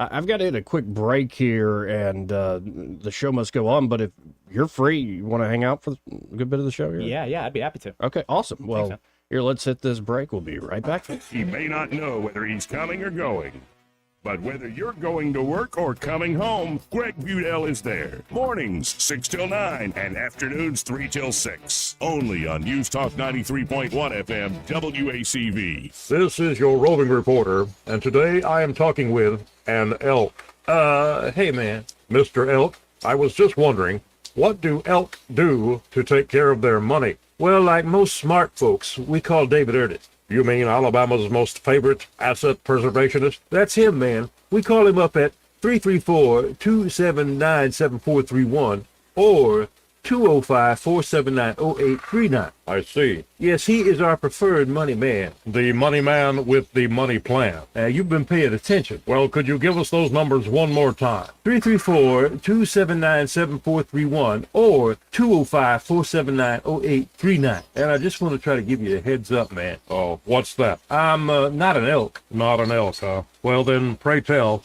what are you? Knights of Columbus. I am not even going to make a comment. Well, the baby liked it. For over 40 years, Headley Plumbing has been fixing the River Region's plumbing problems with fast, affordable service. The pros at Headley are ready to respond anytime you need help, and they charge fair rates for their expert service. They help River Region homes and businesses every day, from repairing leaky faucets, septic tank service, replacing damaged sewer lines, or just unstopping a blocked drain. Trust the experts at Headley Plumbing. Call 285-3667. Headley Plumbing, 285-3667. Remember Headley's motto, in our business, a flush beats a full house. Headley Metal Buildings has been your source for quality metal buildings in the River Region since 2007. Carports up to 24 feet wide, RV covers, storage buildings, even a sturdy metal barn up to 54 feet wide. Your structure can be customized, installed on level ground, and comes with a 20-year warranty. Let Headley Metal Buildings help you find the perfect solution. Financing available. Call 285-3667 for details or find Headley Metal Buildings on Facebook. Are you tired of the mainstream media's biased reporting? Do you want to stay informed on the news that really matters to you? Look no further than 1819 News. At 1819 News, we bring you the latest in Alabama news, politics, sports, culture, and more. We've assembled a team of journalists with Alabama values dedicated to the truth and the truth alone. Visit us at 1819news.com today. That's 1819news.com. Subscribe to our newsletter. Honest News, Alabama Values. This hour of news and views is brought to you by our good friends at Alabama Home Mortgage. Alabama Home Mortgage, 567-4223. Visit them on the web at myalabamahomemortgage.com. NMLS number 1586368. An equal housing lender. The River Region's News Talk station. News Talk 93.1, WACV. News Talk 93.1.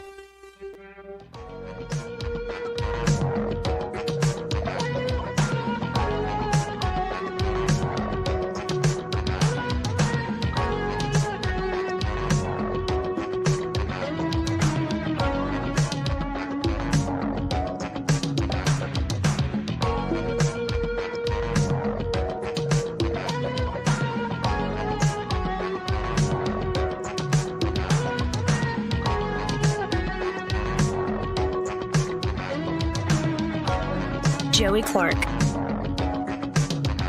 Welcome back. I'm Joey. The guy in the orange shirt is Eddie. And then we have JP Cortez right across the desk from me in the green. And plenty to get to today, gentlemen. But let's go to T-Spear. Has been very patient. He's been holding like an hour. I apologize for the wait, T-Spear, but how you doing today? Pretty well, not a problem. Was being discussed was so much more important. And just a second. Yeah, you're breaking up there, T-Spear. There we go. First of all, to Caroline Dobson, congratulations on your win. I wish you well. You're going to have a hard fight in front of you, and all of it can't be nasty. So you need to learn how to fight properly with political foes. Dick Brubaker is a tremendous person, and I think we lost an opportunity to have another great state senator. That's enough of that one. I want to go to this mother. As a mother myself, I'm not sure I could have stood up there and relayed the information and her plea to the city council as calmly and as rationally as she did. When the gentleman wanted to cut her off after a certain number of minutes, a lot of people there to sit and talk. But when you are discussing a situation that is life impactful to your family, if he wants to cut you off in that manner, no, sir. He needs to understand that part of the problem is Montgomery, just like that in Washington. Well, T-Spear, our connection's not great. You're free to try to call back here because of the issue. But no, I think our chairman of the council should have read the room a little bit better there. Okay, the 3-minute rule. Yeah, you can let her go for 5, sir. Like, give me a break.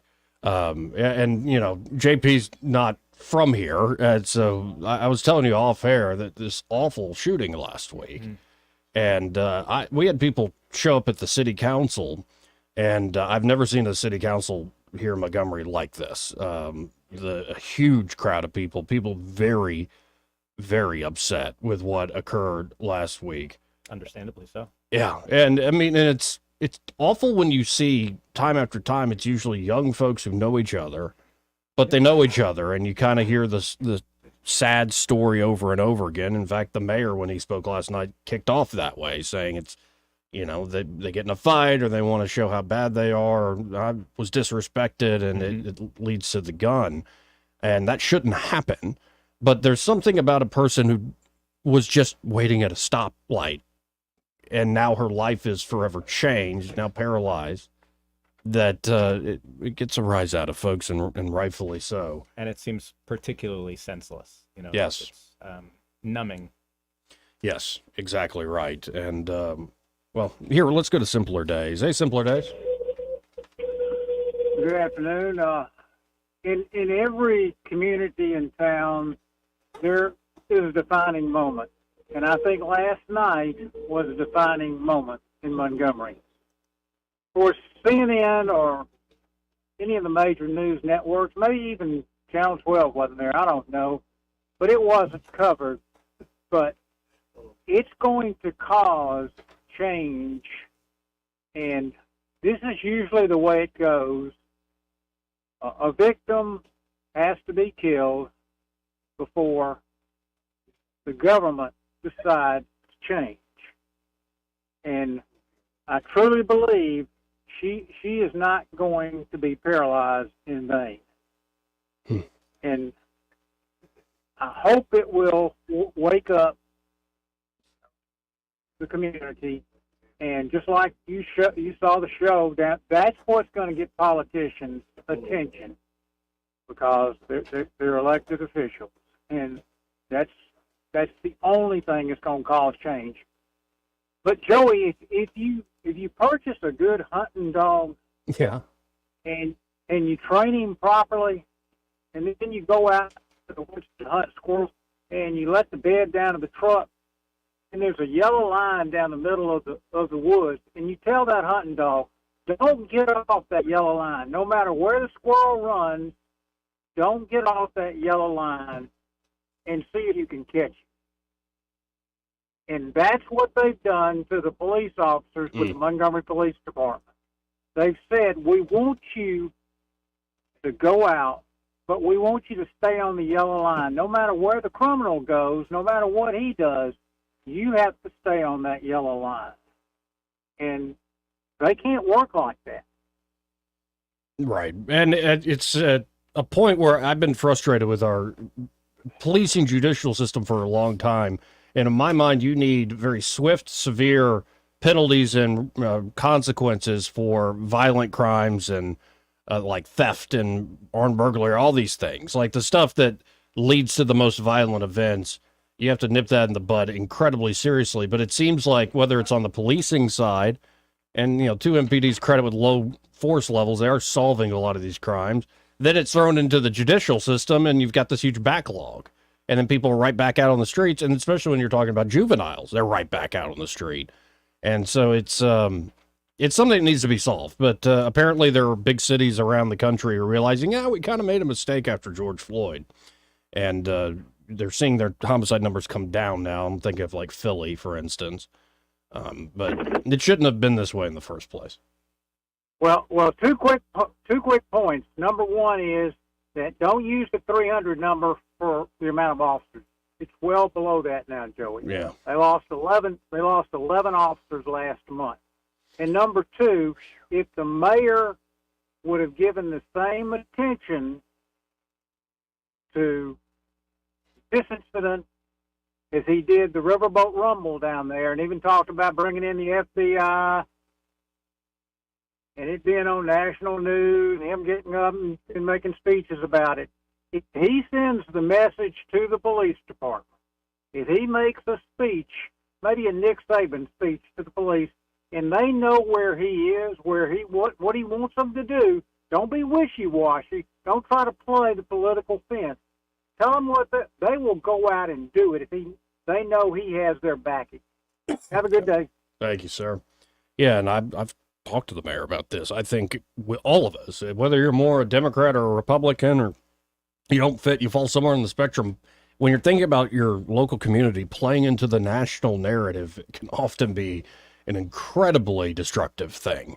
It removes you from the actual folks in the community, and I think everybody plays into that at their own detriment to a degree. Let's go to Eric the dog. Hello, Eric. Hola. Hi. Hey, the really sad part that Stephen Reed has to live with about this, is he's going to have to live with that question of, what if I had actually done something before it escalated to this? What if I had let the police do their job? What if I had hired enough people to fill out the positions that I have currently available? What if I had acted like a mayor of the people instead of a mayor of a particular part of people? What if I wasn't such a giant douche and did my job? How would this have been? That's about all I got to say about that. Usually I'm kind of funny, but... Right, yeah, usually you are, but this ain't funny. So, but I appreciate it, Eric. This ain't funny. I'll holler at y'all. Adios. Later. Again, 272-9228 if y'all want to try to fit yourselves in here. I now want to go back to the tape. And there were many people who spoke, and there are a lot of people who are very effective in their speaking. But I believe this is now a gentleman named Keith McCormick. And, Keith kind of lays it out. He's a Montgomery resident, and he lays out the numbers, and he lays out what he would like to see next. And I think he spoke for a lot of people there in that room. Let's listen in.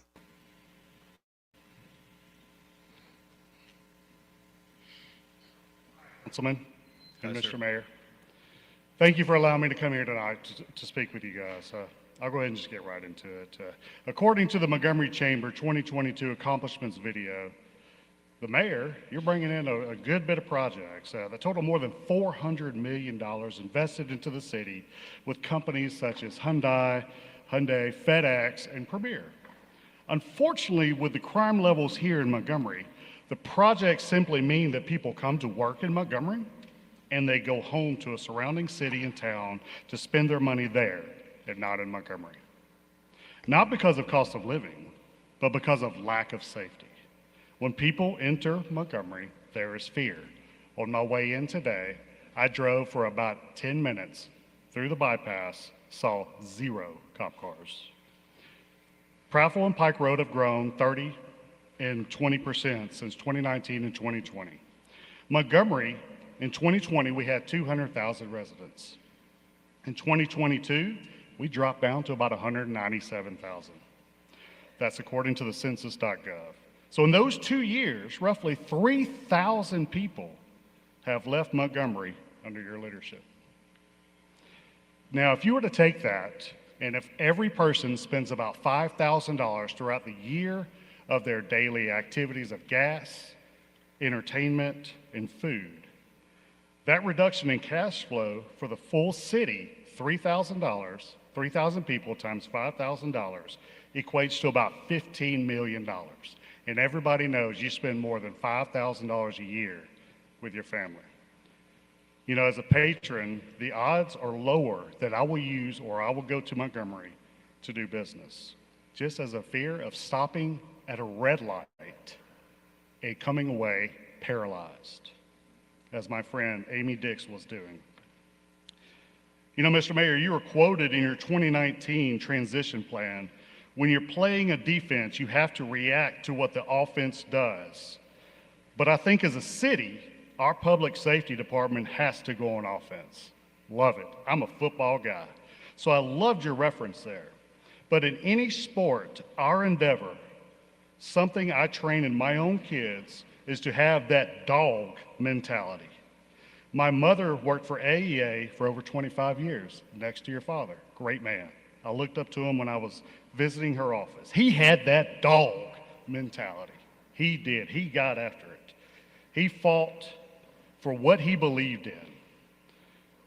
In your most recent State of the City in January, in the coming weeks, you said in the coming weeks you want to provide a criminal justice reform by forgiving traffic tickets and second-degree marijuana fines. I need 1 more minute.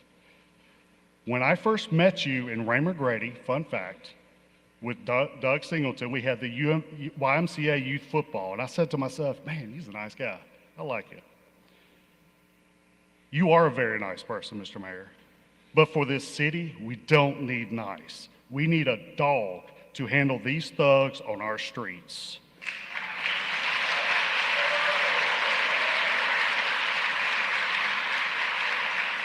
Mr. Mayor, I ask you, where is that dog mentality that your father had for this city? Where is it? You are the CEO of this city, and you have lost control of this city from a crime perspective.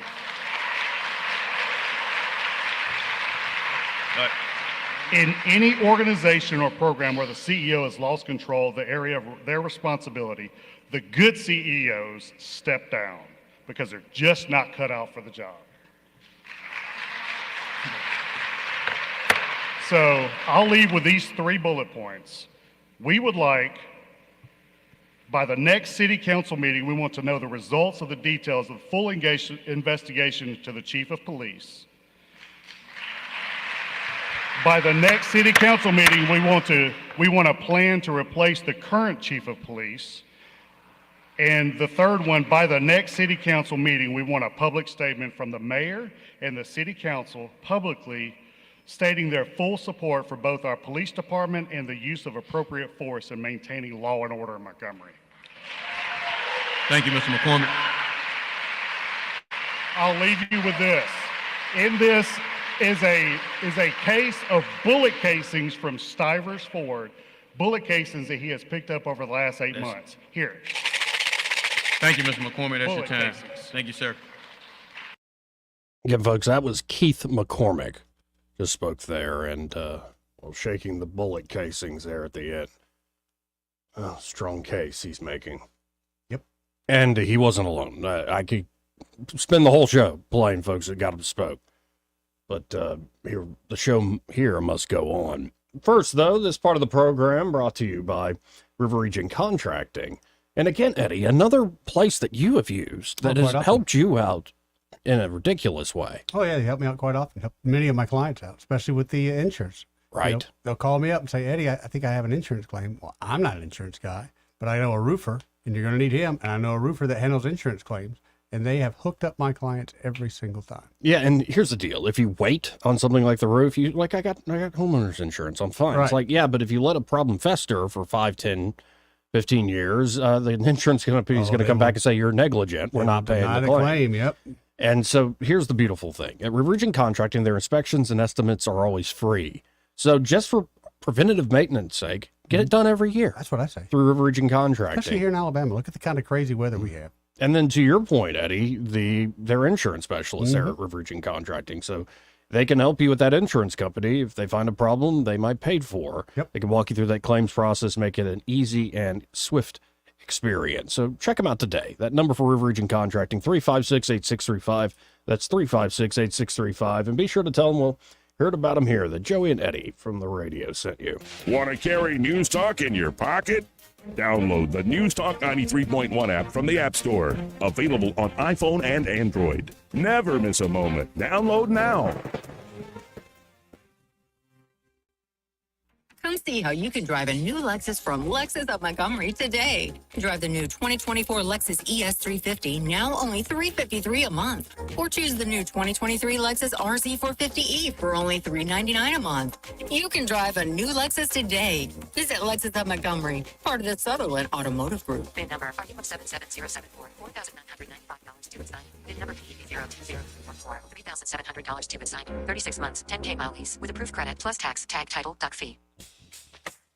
Well, I'm here with Miss Dot at the Eastbrook Flea Market and Antique Mall. Well, Dot, spring is here. We're heading into spring, and I'm so glad. We've got some furniture coming in, some spring and summer furniture. It's not coming in too fast, but it's beginning to trickle in. You know, we're just busy, is all I can say, and I'm thankful for that. It looks to me like you have a lot of items for outside. We do. We've got the wrought iron furniture, patio things, and booth 70 in the window had a swing, and it was just beautiful. I expect he'll have another one, too. You know, there are a lot of treasures in Eastbrook Flea Market and Antique Mall to be found. Yes, if you don't see it here, you didn't need it anyway. All right, give us those hours of operation. Monday through Friday is 10 until 6, Saturday 9 until 6, and Sunday 12:30 to 4:30. That's the Eastbrook Flea Market and Antique Mall, 425 Coliseum Boulevard. Medical Outreach Ministries is a free healthcare clinic providing primary and specialty care for uninsured low-income adults in our area. MOM sees almost 1,000 patients annually who are attended to by volunteers, including physicians, nurses, and pharmacists. Please call 334-281-8008 or visit momclinic.org to learn how you might qualify for our services, volunteer, or donate to this vital community service. Now you can add the power of digital advertising to the #1 reach of radio. Let Blue Water's 20 years of local advertising and marketing success show you how. Grow your business with a complete suite of digital solutions, combined with the reach of the most listened to radio group in the River Region. Call us or go to BlueWaterBroadcasting.com to find out how we can increase your return on investment. Blue Water Broadcasting, local folks helping local business. This hour of news and views is brought to you by our good friends at Alabama Home Mortgage. Alabama Home Mortgage, 567-4223. Visit them on the web at myalabamahomemortgage.com. NMLS number 1586368. An equal housing lender. Weather is brought to you by the Johnny Adams Law Firm. Your health and well-being can quickly be impacted by changing weather. The Johnny Adams Law Firm wants you to remain safe and be weather alert with the Rich Thomas Weather Network. Hi, everybody. We've got a front on the way, but it's weakening as it gets closer to us, so it looks like a dry forecast. Another warm day with a high temperature up to about 84 today. Mostly cloudy today and tonight. Mild tonight, low 61. Tomorrow's high 86 with a sun and cloud mix. Then the risk of some widely scattered showers and maybe a thunderstorm on Friday and Saturday. 88 Friday, 86 for a high on Saturday. Then scattered showers and thunderstorms Sunday and much cooler. From the Blue Water Weather Center, this is Rich Thomas. John Bobo with Capital Tractor. Spring is time for clearing and cleaning. Time to clean out your shed too. Let go of old, outdated equipment holding you back and visit Capital Tractor to see your property's full potential. Powering Alabama, Capital Tractor, Montgomery, Brundage, and Greenville. Live local talk. The River Region's only 24-hour News Talk FM station. News Talk 93.1 FM WACV.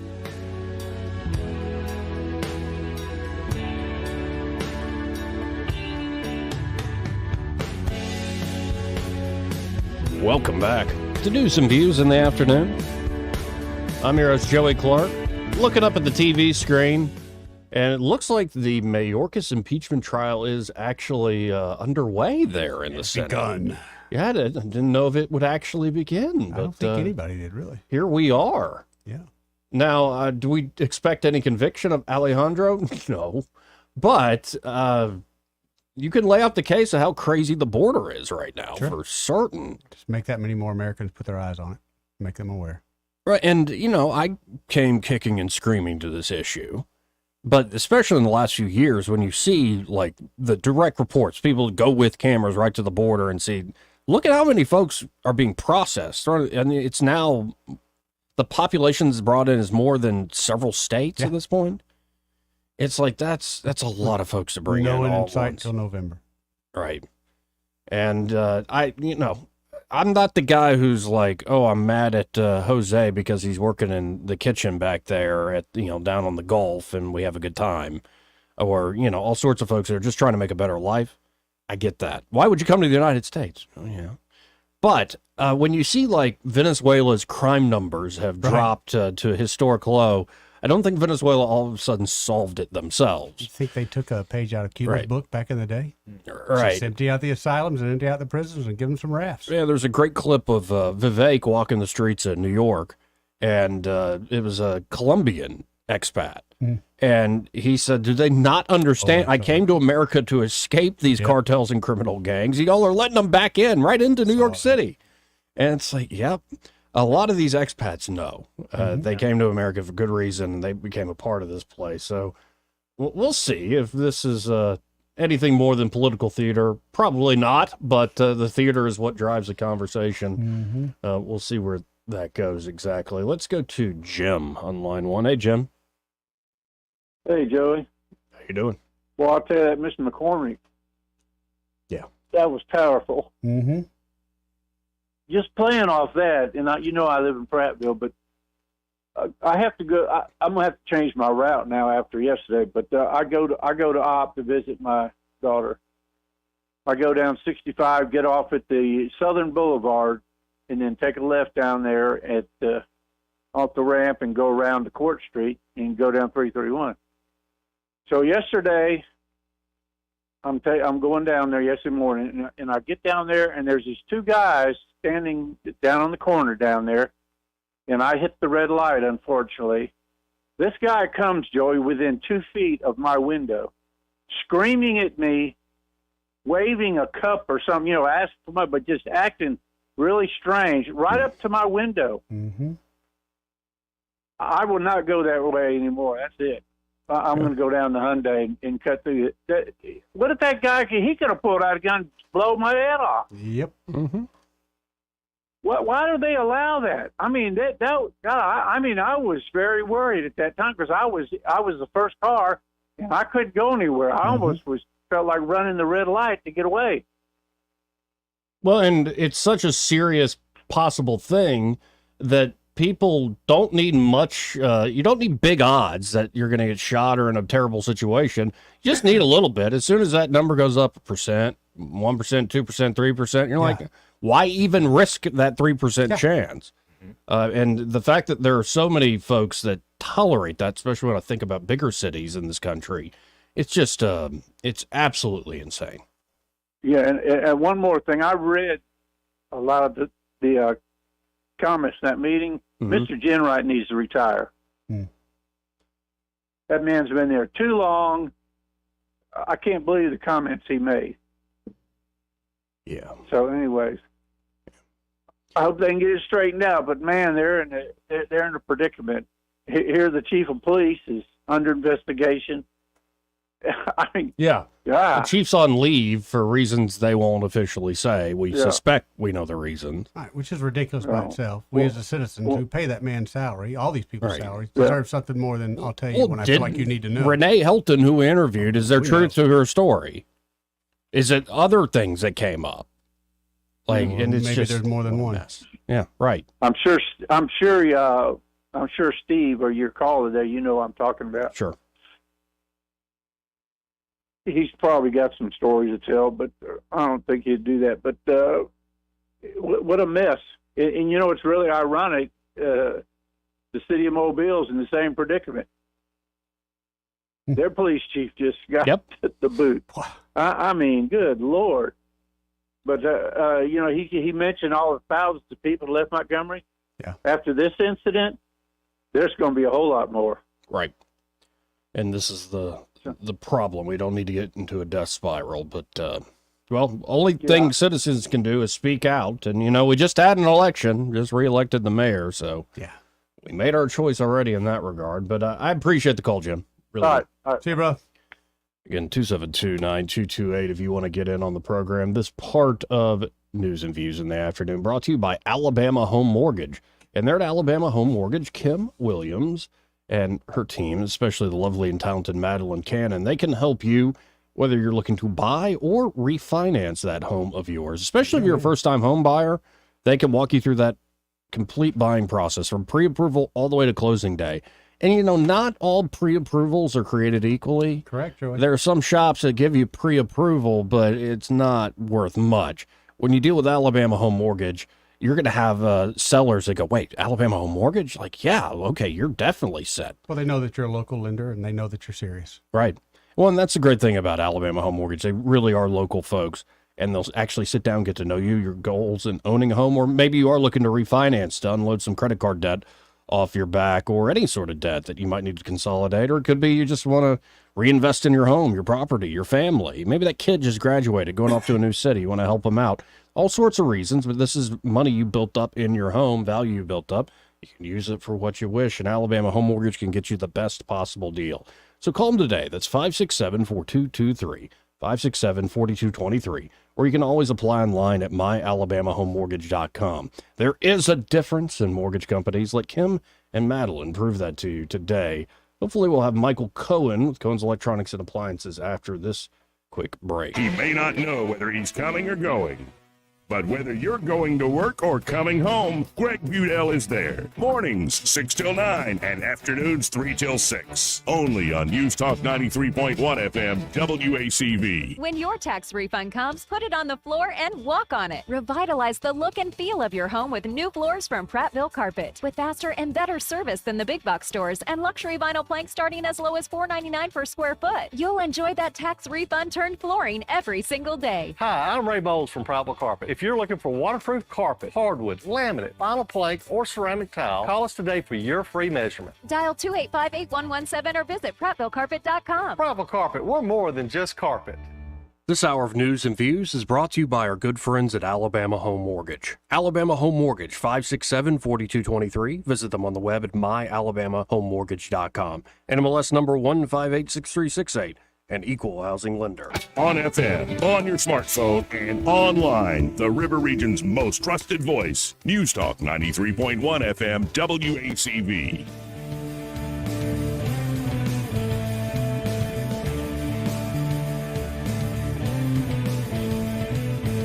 Welcome back to News and Views in the Afternoon. Let's go right to the phones and talk to Michael Cohen of Cohen's Electronics and Appliances. Hey, Michael, how you doing today, man? I'm doing great. How are y'all? Oh, we're surviving Montgomery. Just another day in the gump. Could be tough. It can be. Yeah, pretty heavy show, especially from what happened at the city council meeting and, of course, what happened last week with not just the shooting of Amy Dix, but several over the weekend. And it's just, it's becoming too much, I think, for everybody here. And, I know you've been a lifelong resident, and I'm sure you hear about it as well. Well, I mean, we don't want to become another Chicago, that's for sure. Right. Certainly. And it seems like we're kind of getting closer to that cowboy mentality. Yeah, it's scary. Mm-hmm. Yeah, because most of us want to sit back, have a good time, watch some sports, watch a great movie or TV show, maybe on that brand new big screen from Cohen, sitting in a nice, relaxing chair, maybe grilling out on one of those Napoleons. You know what I'm laying down, right? Yeah, and sitting in a nice theater seat, keeping your beer cold in your nice new refrigerator. Mm-hmm. I mean, yeah, that's what we'd like to be doing. Now, but We're not all radio shows talk shows. Now, say that's a very elite crowd. Well, let's pick somebody who's not me. Say we got somebody with like 6, 7 kids. They're doing laundry all the time. You still suggesting the Speed Queen product? Oh yeah. The Speed Queen, God Almighty, the way it's built and engineered, and all the metal that they use, and the lack of plastic that they use. Somewhere we have this shaft that they have that attaches the motor and the tub together, and that shaft looks like, I mean, while it's only probably, I don't know, 18 inches long, but it does look like something that you could use as a hammer. I mean, it is so heavy duty, and you just know that the unit's built. And then after I go to these shows and I see the coin-operated ones for the washateriors are the same models as ours. They just have where you have to stick in, I don't know, $1.50 in quarters to wash your clothes, which that's really a testament that you're getting the same thing. You're not getting something that's re-engineered to be a home product. You're basically getting the same unit that's made for the washateria for your home. Well, there you go. Clearly, if you need laundry, Speed Queen is the way to go, and a lot of people have already had one of the $400 or $500 washers made by brand anybody, and it lasts 2 years, and then they come back and they buy the Speed Queen, and then they have an extra $500 invested in the Speed Queen when they should have just got that up front. Well, folks, you got to go buy Cohen's today. Of course, you can always shop online at thinkcohens.com. But I really encourage you, whether you're looking for some of these great appliances to fill out the laundry room or the kitchen, or you're looking for those great electronics, those entertainment options from big screen TVs, the great kickbutt sound systems, you got to stop by Cohen's. They're 2515 Eastern Boulevard here in Montgomery. Open 9 to 6 Monday through Friday, 9 to 4 on Saturdays. And be sure to find Michael or one of the great team members and say, hey, I heard Michael on the radio with those idiots, Joey and Eddie. It may be 3 idiots. Well, appreciate the time as always, Michael. All right. See you, bud. Have a great day. You too, man. And again, folks, Eddie is here, as well as, I'm saying old friend, JP Cortez here in the studio. He's currently residing in Charlotte, visiting town to talk about some sound money and the latest things that we can do here in the state of Alabama. And are you hopeful about that cap gains tax being removed? Yeah, you know what? I think I am. Between the building on the momentum after having passed pro sound money legislation in Alabama just a few years ago, and the undeniable popularity of these measures across the country. You know, states all over the country are doing this very thing. So yeah, I'm positive. I know we're getting towards the end of the session here this year, but I'm positive we're going to be able to get this done overall in Alabama. Fantastic. Yeah, I like it when Alabama actually does, good things. Yeah.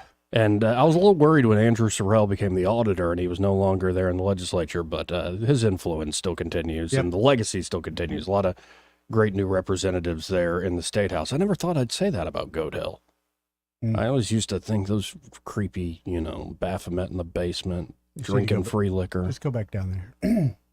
Oh, yeah. Go hang out with I don't like to breathe in the mold. Did you notice the mold? I didn't notice. You didn't come back with an itchy throat or anything? Okay, good. I'm glad you didn't spend too much time. Overexposed, yeah. Yeah, because I've definitely noticed it, spending some time down there. Now, coming up in the last hour, of course, we'll field more calls at 272-9228. But a few things happening. Number one, that Mayorkas impeachment trial is continued. Somebody called Coach Tuberville's office and tell him to stop slouching behind John Kennedy. Sit up in your seat, Coach. Also, the FISA bill moved forward, not just reauthorized, but now supercharged. Right. So as we're trying to protect our Fourth Amendment rights, they've now eviscerated them even more, and Schumer is laid into the calendar to get this thing passed in the Senate. We'll get into that. A big shakeup at NPR. Yeah, you saw that? My goodness. We definitely got to get into those clips. But the editor, the 25-year editor who was criticizing NPR with that free press interview that we talked about last week, he was suspended. And then he finally said, you know what? Can't suspend me. I quit. I'm out of here. Yeah, it's and kind good of for him, beautiful. Man. Good for him. Stand up for what he believes in. And he's saying what we've known to be true Thank this whole you. time. NPR is news for white liberals. That has been the case for decades. Well, for awfuls. Affluent white female liberals, yeah. And as well as my priest uncle who still likes to listen to him. Like, what are you doing? And that's the thing. Everybody knows the deal. That's all he did was come out and say what we already knew. And they're going to bash him. Well, and a lot of folks have, I think Chris Rufo has been digging up a lot of tweets by the new CEO of NPR, new president of NPR. And then all these other clips have been coming out. She did a TED Talk. Don't you like TED Talks, Eddie?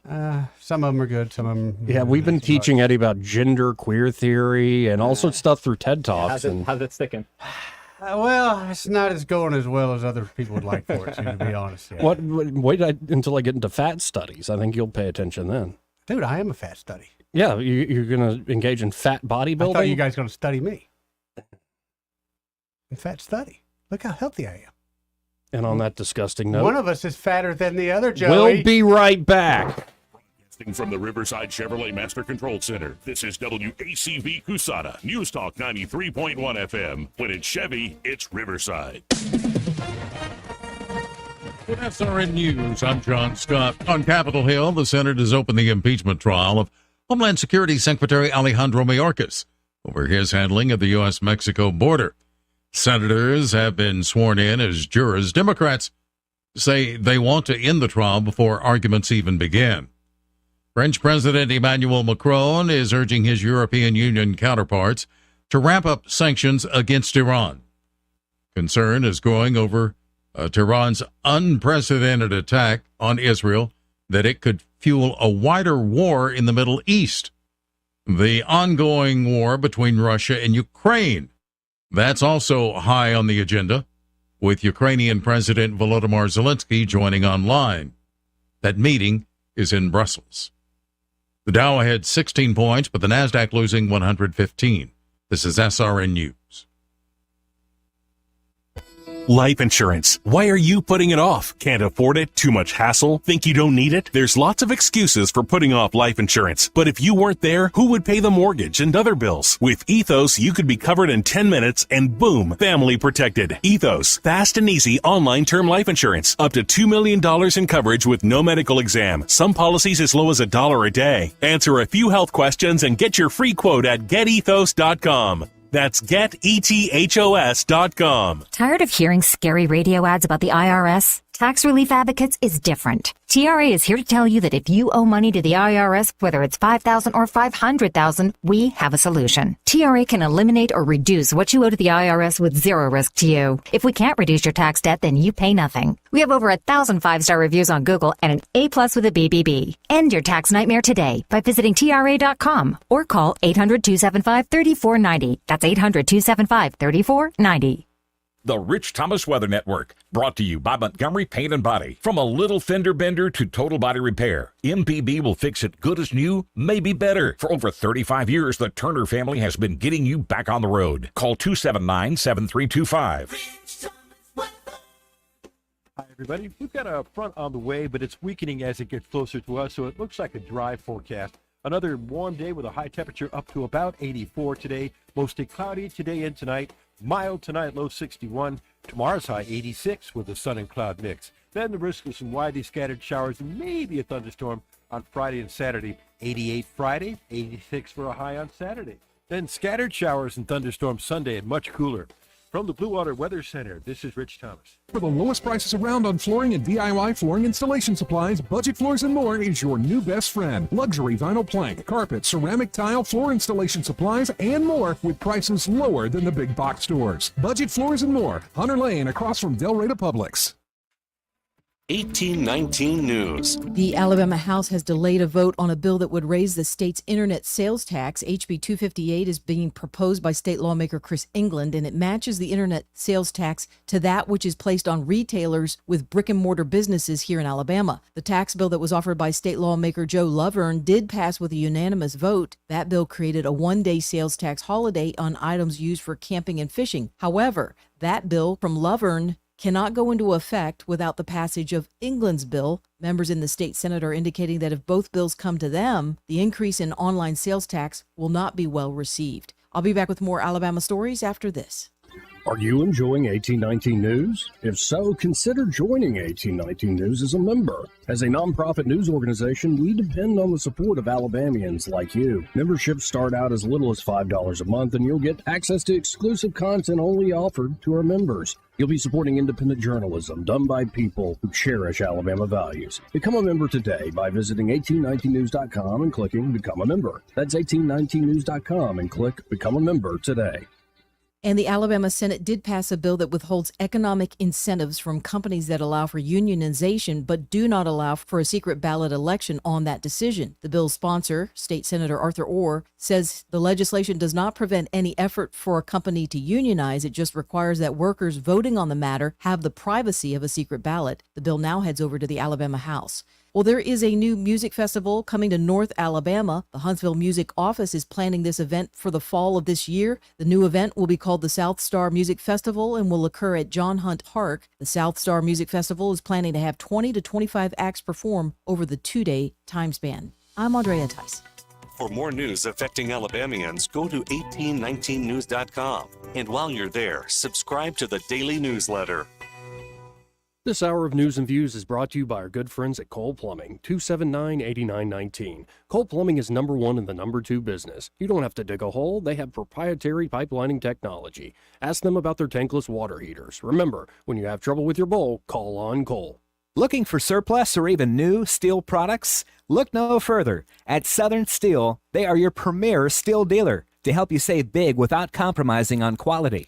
Come browse their vast inventory. From sturdy beams, pipe, and steel plates, Southern Steel has it all. Don't miss out on this opportunity to supercharge your projects while saving money. Visit Southern Steel today at 1295 North McDonough Street or on Facebook or call 240-2223. See you soon. The views and opinions of the following program are solely those of the host and other contributors. These do not necessarily represent those of Liberty Acquisitions 825, Blue Water Broadcasting, its management, staff, or any advertisers.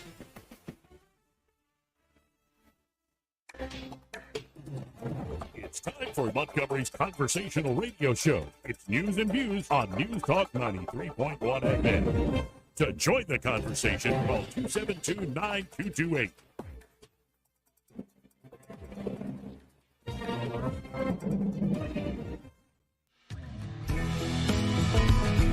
After damning politicians uphill and down dale for many years as rogues, vagabonds, frauds, and scoundrels, I sometimes suspected, like everyone else, I often expect too much of them. Hold on to your butt. Joey Clark. Welcome back to News and Views in the afternoon. I'm Joey. Eddie's still here. How you doing, Eddie? I'm all right. How you doing, Joe? Doing all right. And we also have JP here in the studio. How you doing, sir? Joe, I'm doing good. How are you? Doing all right. And let's go to Babs real quick. She's been very patient. Hey, Babs. Barbara. I've told you about doing your mime impersonation on the radio. It doesn't work, Barbara. Okay, well, call me back, Babs. How about this? A little palate cleanser, because it's been a pretty serious show today. Did y'all see that, I believe this is in Montana? Don't you love it when an animal escapes from the circus? Is that old Butte, Montana? Yeah, here it is. Just a short clip. Circus in Montana. The elephant's name's Viola. She brought traffic to a screeching halt, the handler chasing her through the streets. We can report tonight Viola has been taken into custody by circus employees. And while nobody was hurt, it's rumored that Biden's Justice Department may charge the elephant with obstructing an official proceeding. But sources tell Primetime before being captured that Viola did go number 2 on an elephant. I can't imagine just going about my normal traffic day, going to or from work, and is that an elephant? Especially in Butte, Montana. Dude, there ain't nothing else in Butte, Montana. Right. There's nothing there. Why is this this is a good day? Right. Most exciting thing that's happened in Butte, Montana, probably 100 years. Oh, my goodness. And the exciting thing was the circus coming to town. Right, exactly. Right. And now he's on the loose. Viola's on the loose. Maybe it's a she. I don't know. Let me look at this here. Elephant walking down the road. Oh my God. Oh my God. These are folks real time reacting. Only in Butte. Only in Butte. Imagine looking up and that's an elephant. I mean, it just takes a second for your mind to process what you're seeing. Yeah, that's that made me chuckle this morning. It certainly did. Now, again, this guy for NPR, he was fired.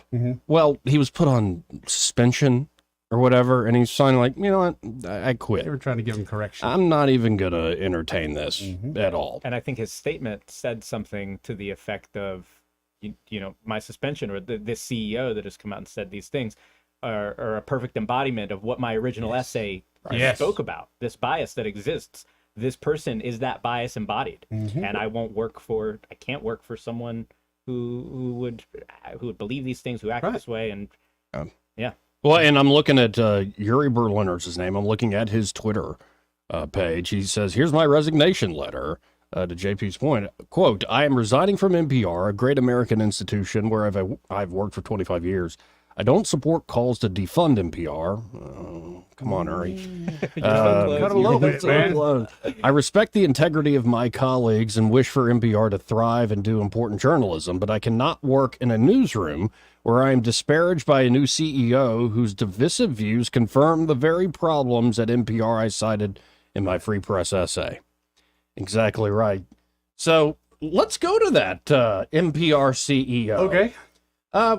Which one do you want first, Eddie? Where she was talking about coordinating with the government to censor misinformation? That doesn't surprise me. Or do we want to hear her talk about how a reverence for the truth might be a bad thing?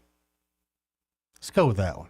All right. I believe she's speaking on something she knows. I thought you were done with the TED Talks, Eddie, but you picked the TED Talk. He sniffed it out. Yeah, he picked the TED Talk.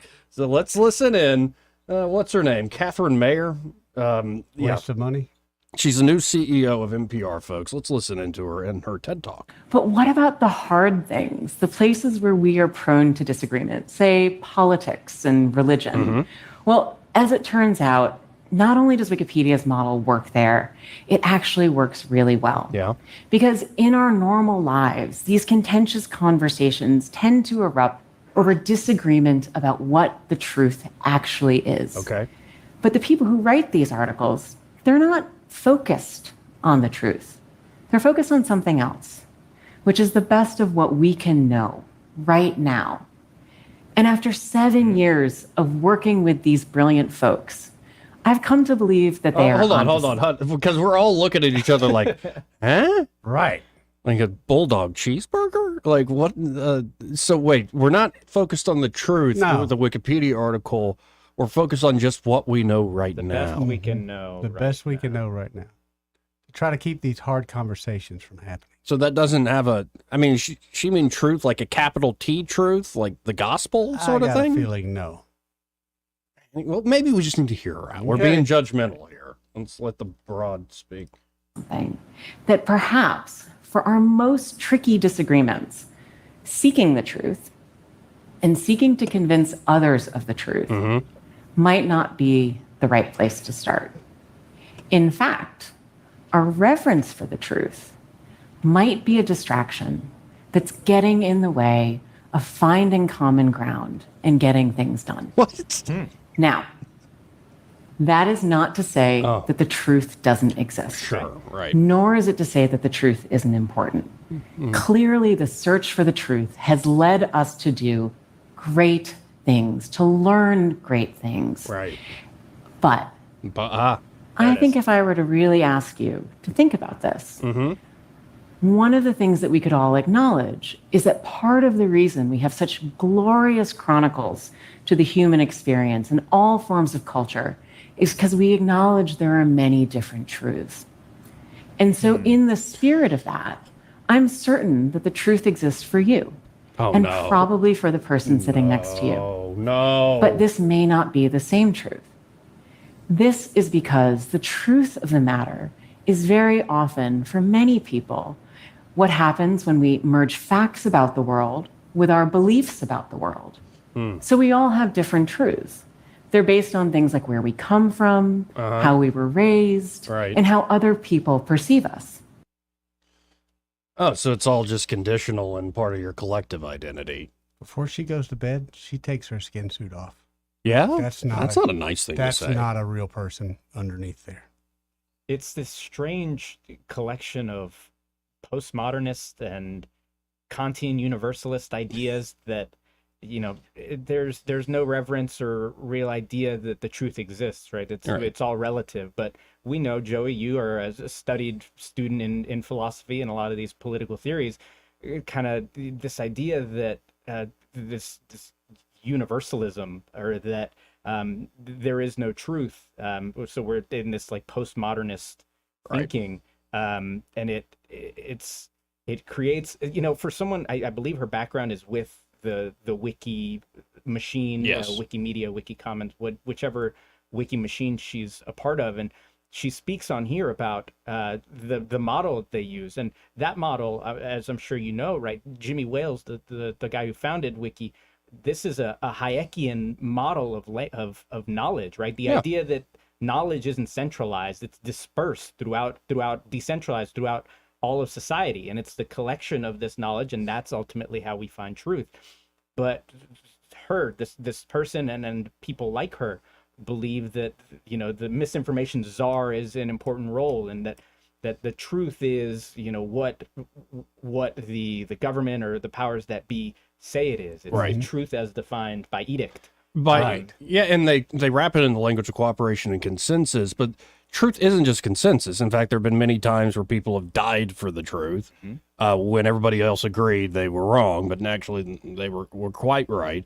And to the deeper point, there are a lot of folks, I guess it's an old Ayn Rand line. Well, they'll tell you can't really know the full truth of things. So they're essentially telling you, Eddie, you're blind because you have eyes. You're deaf because you have ears. Right. Those things are just playing tricks on you.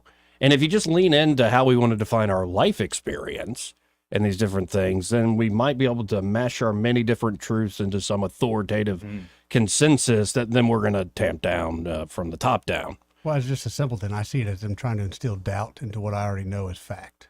And when someone like that comes along my life, I either walk around them, and if they get back in my face again, then we just go our separate ways. Oh, just go our separate. I thought you were going to say something else. It was like, tried not to. This guy for months kept just leaning into the mic and going, "There will be blood." You can't say stuff like that. Have you not cut yourself? What happens when you cut yourself? There will be blood. Well, you try to feel in this day and age. I hear you, Johnny Cash. And I've been thinking a lot lately about one of the left's most powerful tools, I think, is what they do to truth and their ability to weaponize and manipulate it, language. So all of these words that used to mean something don't mean the same thing anymore. Racism being a clear example. Now there has to be a power dynamic to be racist. Right. Plagiarism, another example. We recently saw that the well-defined understanding of plagiarism that we all had is no longer the case. And now inflation as well, right? It's not, inflation is now caused by the CEO of Kroger or, Putin caused it or whatever it is. So to weaponize and to continually redefine language like this instantly creates an in-group and an out-group. And I think that's one of the ways that the left, in control of a lot of social institutions, is able to keep this power. And they're redefining terms constantly. Yeah, it's not about exactly we're getting at the truth independent than from what human beings do. It's more like how can you make certain ideas fashionable and thus authoritative. And, remember what she just said in the TED Talk, folks, because we're now going to her talking about misinformation online. Oh. So how do we deal with information online, Catherine Mayer? Again, the new CEO of NPR. We took a very active approach to disinformation and misinformation coming into not just the last election, but also looking at how we supported our editing community in an unprecedented moment where we were not only dealing with the global pandemic, we were dealing with a novel virus, which by definition means we knew nothing about it in real time. And we're trying to figure it out as the pandemic went along. And so we really set up in response to both the pandemic, but also in response to the upcoming US election and as a model for future elections outside of the US, including a number that are happening this year, we just obviously went through yet another Israeli election. The model was around how do we create sort of a clearinghouse of information that brings the institution of the Wikimedia Foundation with the editing community in order to be able to identify threats early on through conversations with government, of course, as well as other platform operators to understand sort of what the landscape looks like. Now, I'll put it this way. NPR can hire whoever the heck they want, and NPR can hire her, and you can set up fact check sites and clearinghouses of information. You try to become legitimate in other people's eyes, but I don't want to fund it. Right. Like, go raise money, and NPR makes, funds themselves with a lot of donations. God love you. Good for you. But I'm tired of taxpayers being forced to throw money to pay for people like that. 100%. Whether it's at NPR or all these other alphabet soup agencies, they come up with telling us what is true and what is not. Now, I'm the first to say, don't just look at the corporate media or the official establishment line and then put a minus sign next to it and go, okay, that's what's true. The complete opposite. Often that's kind of how you end up believing really stupid, crazy things. You have to, I think, find different trusted sources, especially in particular subjects. So if you know this person has been saying this thing on this particular topic for a long time, they have their developed reasons why, that's probably somebody you should listen to. But at the end of the day, and this gets into such a over-the-top philosophical conversation. When you mean truth with a capital T, what should everybody do for all time in order to live a good life? Okay, yeah, there's going to be a lot of disagreement over that. And in fact, what we do with politics is the give and take every day. But it doesn't seem like we have a free give and take anymore. We instead have a lot of folks that are now insecure about the power they have to control the conversation. They don't like things like the X platform freeing folks. And don't get me wrong, there's a lot of ugly things online that I don't like, but I'm glad that I can now see them because, that's a reality now I have to deal with. It's not just something that's put in the corner and kept from my attention span and my consciousness. So it's a weird time. And I just found this one guy resigning. What courageous. I thought it was truly courageous. Absolutely. And I think, this isn't new news. Like we were saying earlier, in early 2022, NPR faced another similar type scandal where they had several hosts of color that were choosing to leave NPR. So this idea that, wait, maybe this is news that's done by and designed for white liberals, there's truth to that. And so to have the gall or the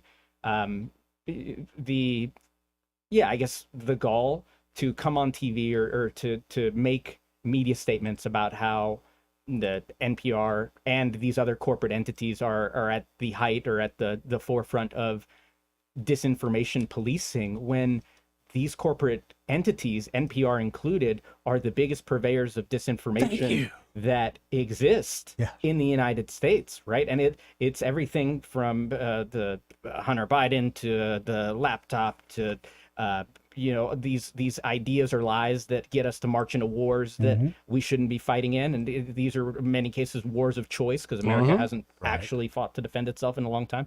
And, it's the CNNs of the world, David Frum's, the Max Boots, the Jennifer Rubins, and now this person here telling you that not to believe anything else, only believe what comes out of these approved, the approved and checked narrative is the one that exists, and you should close your ears and eyes to anything outside of that. Right. And this is dangerous. This is certainly more dangerous as far as society than a single piece of disinformation. And you end up with essentially authoritarian outcomes through supposedly free society. So the way China does social credit scores and is controlling everybody's speech, we don't have a centralized authority communist party running everything, but we do have this cabal of corporate America, all these different experts that are popping out of universities and government agencies, and they're having essentially the same effect. They sure are. And they're not elected. They're certainly not accountable. But she's about to mention here another short clip, this brand new NPR CEO. She's going to mention, the number one challenge. She just talked about that fight they were doing against misinformation, especially with elections and the pandemic and all that. What was the number one challenge to fighting disinformation? Let's listen into Catherine Mayer. the number one challenge here that we see and is, of course, the First Amendment in the United States is a fairly robust protection of rights, and that is a protection of rights both for platforms, which I actually think is very important, that platforms have those rights to be able to regulate what kind of content they want on their sites. But it also means that it is a little bit tricky to really address some of the real challenges of where does bad information come from, and sort of the influence peddlers who have made a real market economy. So, like everything else, your freedom is the impediment for the powerful to do the good things. It's always your liberty that's the problem, that's dangerous, that's the challenge, and that's... Yeah. Maybe I'm sensitive to it. I'm tired of it. I stand by my very first statement. She hangs up her skin suit at night when she goes to sleep. It's not a very nice thing. It's the truth. And it's not just NPR or the higher ups in these institutions that are believing things like this. Wasn't a Supreme Court justice recently said something to the effect of how the First Amendment hamstrings the government to be able to pursue. I think it was Ketanji Brown. Yes, it was. Yeah, and so this idea, they're right. That is what it's designed to do. The U.S. Constitution is not the Bill of Rights. All of these amendments, they are not designed to curtail the liberties of the average American. They are designed to constrict the government that, if enlarged, if it grows too big, can cause incredible harm. That's the whole point. Right. So yes, and these people are telling you, oh no, if only you didn't have this liberty, we'd be able to keep you safer. We'd be able to protect you from X, Y, or Z boogeyman that they're making up. The same with this FISA stuff, right? It's a lot of these making up these dangers that we're this boogeyman. Oh, if we don't curtail your liberties, this will happen. That hypothetical will happen, and it doesn't reflect reality, and it's almost always a cash grab to take more American freedom. Amen. You see why I like this guy? I see that, buddy. It's good to see you, JP. It really is. You too, man. Let's try Babs again. Babs, are you still there? Barbara? Barbara. I could. You were between 3 and 4 in kidney phase. All right, call back. She gave up the mining. She did. At least heard something here. Let's go to Ken Mullinex. Hey, Ken, how you doing? Hey, gentlemen, how are y'all? Pretty good. Before I ask you my question, I had to remark on the elephant seen by a car running amid a town. That would really frighten me. I would be afraid that was indicative of those 50 or so Led Zeppelin concerts I saw in the teenage years. Oh, flashback. Yeah. I'm like, is this really happening? I knew I shouldn't have gone on that ayahuasca trip to Peru. Yeah. Yeah. Somebody said, they asked me, they said, what was that last Led Zeppelin concert you saw in Alabama? What did the music sound like? I told them, I said, it tasted like purple. Anyway, I better not tell on myself anymore. But, and so I'm just now coming back from lunch, late lunch, and I'm curious to know.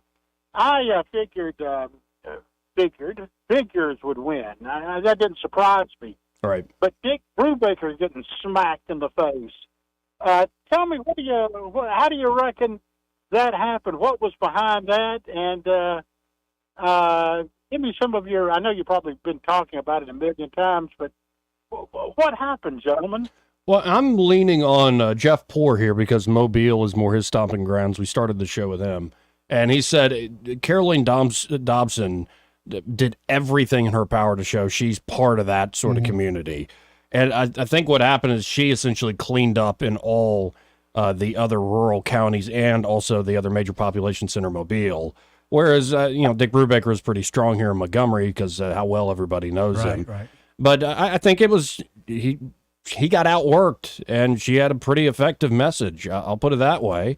And then I suspect there's crossover between the folks who brought you Katie Britt and the folks that are helping you bring you Caroline Dobson. And I would never second guess their abilities in terms of campaigning. Not to say that the guys backing Dick Brubaker were slouches either. It's just we've got some pretty good political strategists in this state, and they got Caroline over the top. Well, I'll tell you the deal. When it came to Katie Britt in her election, there were a lot of us, Democrats like myself, who did vote over on the other side just so that I forget his name, that nutcase congressman didn't win, and we voted for her. That's obvious, but I think 99% of us voted in this runoff between Figures and Daniels because it was a tight race. So I just didn't know if Dick could pick some people off, or he outspent her, didn't he? I'm not sure of the actual numbers at this point. I got you. Well, anyway, should be interesting. Do you think she's going to be stronger in November? Well, and I brought up Senator Britt, too, because this morning there was an endorsement from Senator Britt. Kay Ivey was seen at the private home reception a couple nights ago for Caroline. Mm-hmm. I have a feeling the GOP, especially the women in the GOP that are now rising up, the big guns are coming out to try to get her over the line because let's not kid ourselves. You know better than me, Ken. You're going to talk millions and millions of dollars coming from the Democratic side. National media will probably be covering this story for all sorts of different reasons. It's a big national story, Yeah. and there'll be millions coming from both sides because this House seat is so important for both the Republicans and the Democrats. So we'll be in the news. It'll be kind of cool. Though both of us here in Montgomery be like, we got two carpetbaggers in the race now, both Republican and Democrat. Y'all ain't from here. Yeah, isn't it crazy? Isn't it crazy?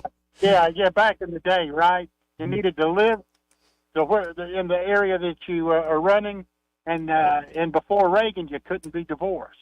So,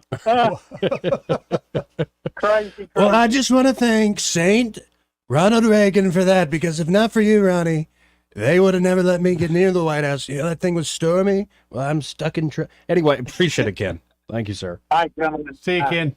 Yeah, JP, Wow, you haven't... Nice he does a good Trump. Yeah. Well, and it comes on and off again sometimes. But my favorite Trump line, and it's a little bit of a send-up, it's like, I'm the genie. You rubbed my box. I'm now granting wishes. Or is it a lamp? Or is it like a little jar, like a Pandora? I like that one, but I like the al-Baghdadi. Well, that's just Shane Gillis, man. Just Just quoting Trump literally. Omar, al-Baghdadi, he died like a dog. Like, I do remember that press conference. Right. It's like, wow. I mean, he just letting it out there. Trump by far was the funniest president, and probably he's still funny. Like, I'm thinking of when they passed USMCA, the United States, Mexico, and Canada, the new trade agreement to get rid of NAFTA. He's like, I know it's a complicated name, but thinking of it like USMCA, like YMCA. Exactly. Everybody doing the dance. and it's like, are we... And anyway, they came in, you know, you think you go after a guy like al-Baghdadi, you go through the front door. They didn't. They blew up his wall. And they sent in robots and two beautiful Robot dog. and this beautiful. He died like a dog, but these beautiful dogs. To the audio only audience, Joey's hand. Oh, you have to do that. Yeah. They make the impression. You have to do the hand. Keeps him in character. Oh, my goodness. But we do have to hit this break. More news and views after this. Want to carry News Talk in your pocket? Download the News Talk 93.1 app from the App Store. Available on iPhone and Android. Never miss a moment. Download now. Hi there, I'm Madeline Cannon with Alabama Home Mortgage. Getting pre-approved is the first step towards home ownership. People are often scared or nervous about taking that first step, but I'll tell you, it's nothing to be scared of. At Alabama Home Mortgage, we will take the first step and every step along the way with you. Call us at 567-4223. We will gather the information needed to tell you exactly what you qualify for. After a call to Alabama Home Mortgage, you will know what price point to shop for, what down payment is required, if any, and what your monthly mortgage payment will look like. We take all the guessing out of it. Then, when you find the house you want to make your home, you are ready to make an offer. Along with your offer, you will submit your Alabama Home Mortgage pre-approval letter. This shows sellers that you've already taken the steps necessary to ensure that you qualify to purchase their home. Wait no longer. It's time to take that first step together. Call me at 567-4223 or start the process online at myalabamahomemortgage.com. That's Alabama Home Mortgage because, folks, there is a difference in mortgage companies. NMLS 1586-36-8, Equal Housing Lender. Have you ever noticed how many car dealers start their commercials with, "It's the best sale of the year. Push, pull, or drag your old vehicle in. No offer will be refused." At Larry Puckett Chevrolet, they don't make outrageous claims and have all of that fast talk at the end of their commercials. They just offer great deals month in and month out. New cars and trucks are arriving daily. Plus, Larry Puckett has a great selection of pre-owned cars and trucks, all makes and models. If you're getting a refund from Uncle Sam, it could be your down payment. If you have an extra vehicle that you want to sell, bring it in for an instant cash offer. They're paying top dollar to keep their lot full. Remember, LP just doesn't stand for Larry Puckett. It stands for lowest prices in the river region. Come to the dealer that lets the customers do the talking. Larry Puckett Chevrolet on Cobbs Ford Road in Prattville, or look them up online at larrypuckett.com. For too long, Alabama's statewide news companies have shamed us for our conservative Christian values. Alabama deserves a news company that cherishes our culture, a company that isn't bought and paid for by the powers that be. 1819 News is that company. Run by Alabamians for Alabamians, 1819 News celebrates what is good and beautiful about our state, while exposing those who work against our values in secret. Just go to 1819news.com to learn more. Subscribe to our newsletter. That's 1819news.com. This hour of News and Views is brought to you by our good friends at Cole Plumbing, 279-8919. Cole Plumbing is number one in the number two business. You don't have to dig a hole. They have proprietary pipelining technology. Ask them about their tankless water heaters. Remember, when you have trouble with your bowl, call on Cole. When news happens, you'll hear about it first. The River Region's most trusted voice. News Talk 93.1 FM WACV.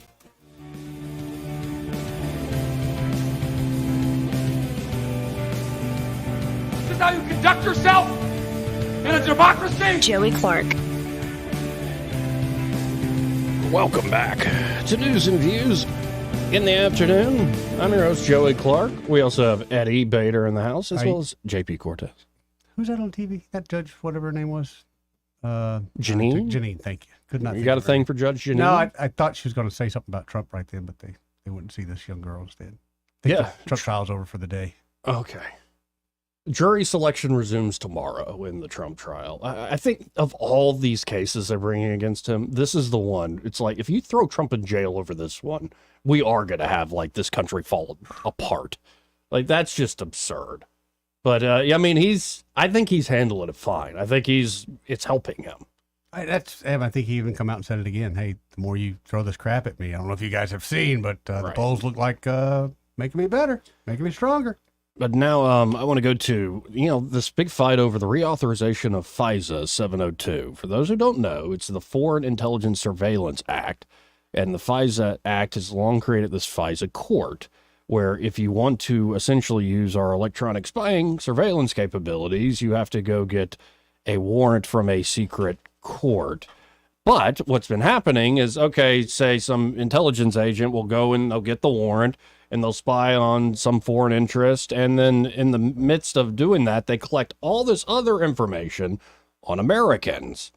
And what's been happening with that information that's collected that it shouldn't be looked into, the FBI will now go and query this huge database that's built up and are essentially collecting Americans' information without a warrant in that process. You need the FISA court's warrants are not the same thing as a full-on warrant you might think of your local police going to get by any means, or the FBI for normal domestic law enforcement. And there are even cases of, it's called parallel construction, where the FBI will find out a thing on an American. Mm-hmm. Like he did some dirty, awful thing, but we can't tell the court we got this through the spying powers, so they'll come up with some phishing story to present to the court. Here's how we actually got this evidence.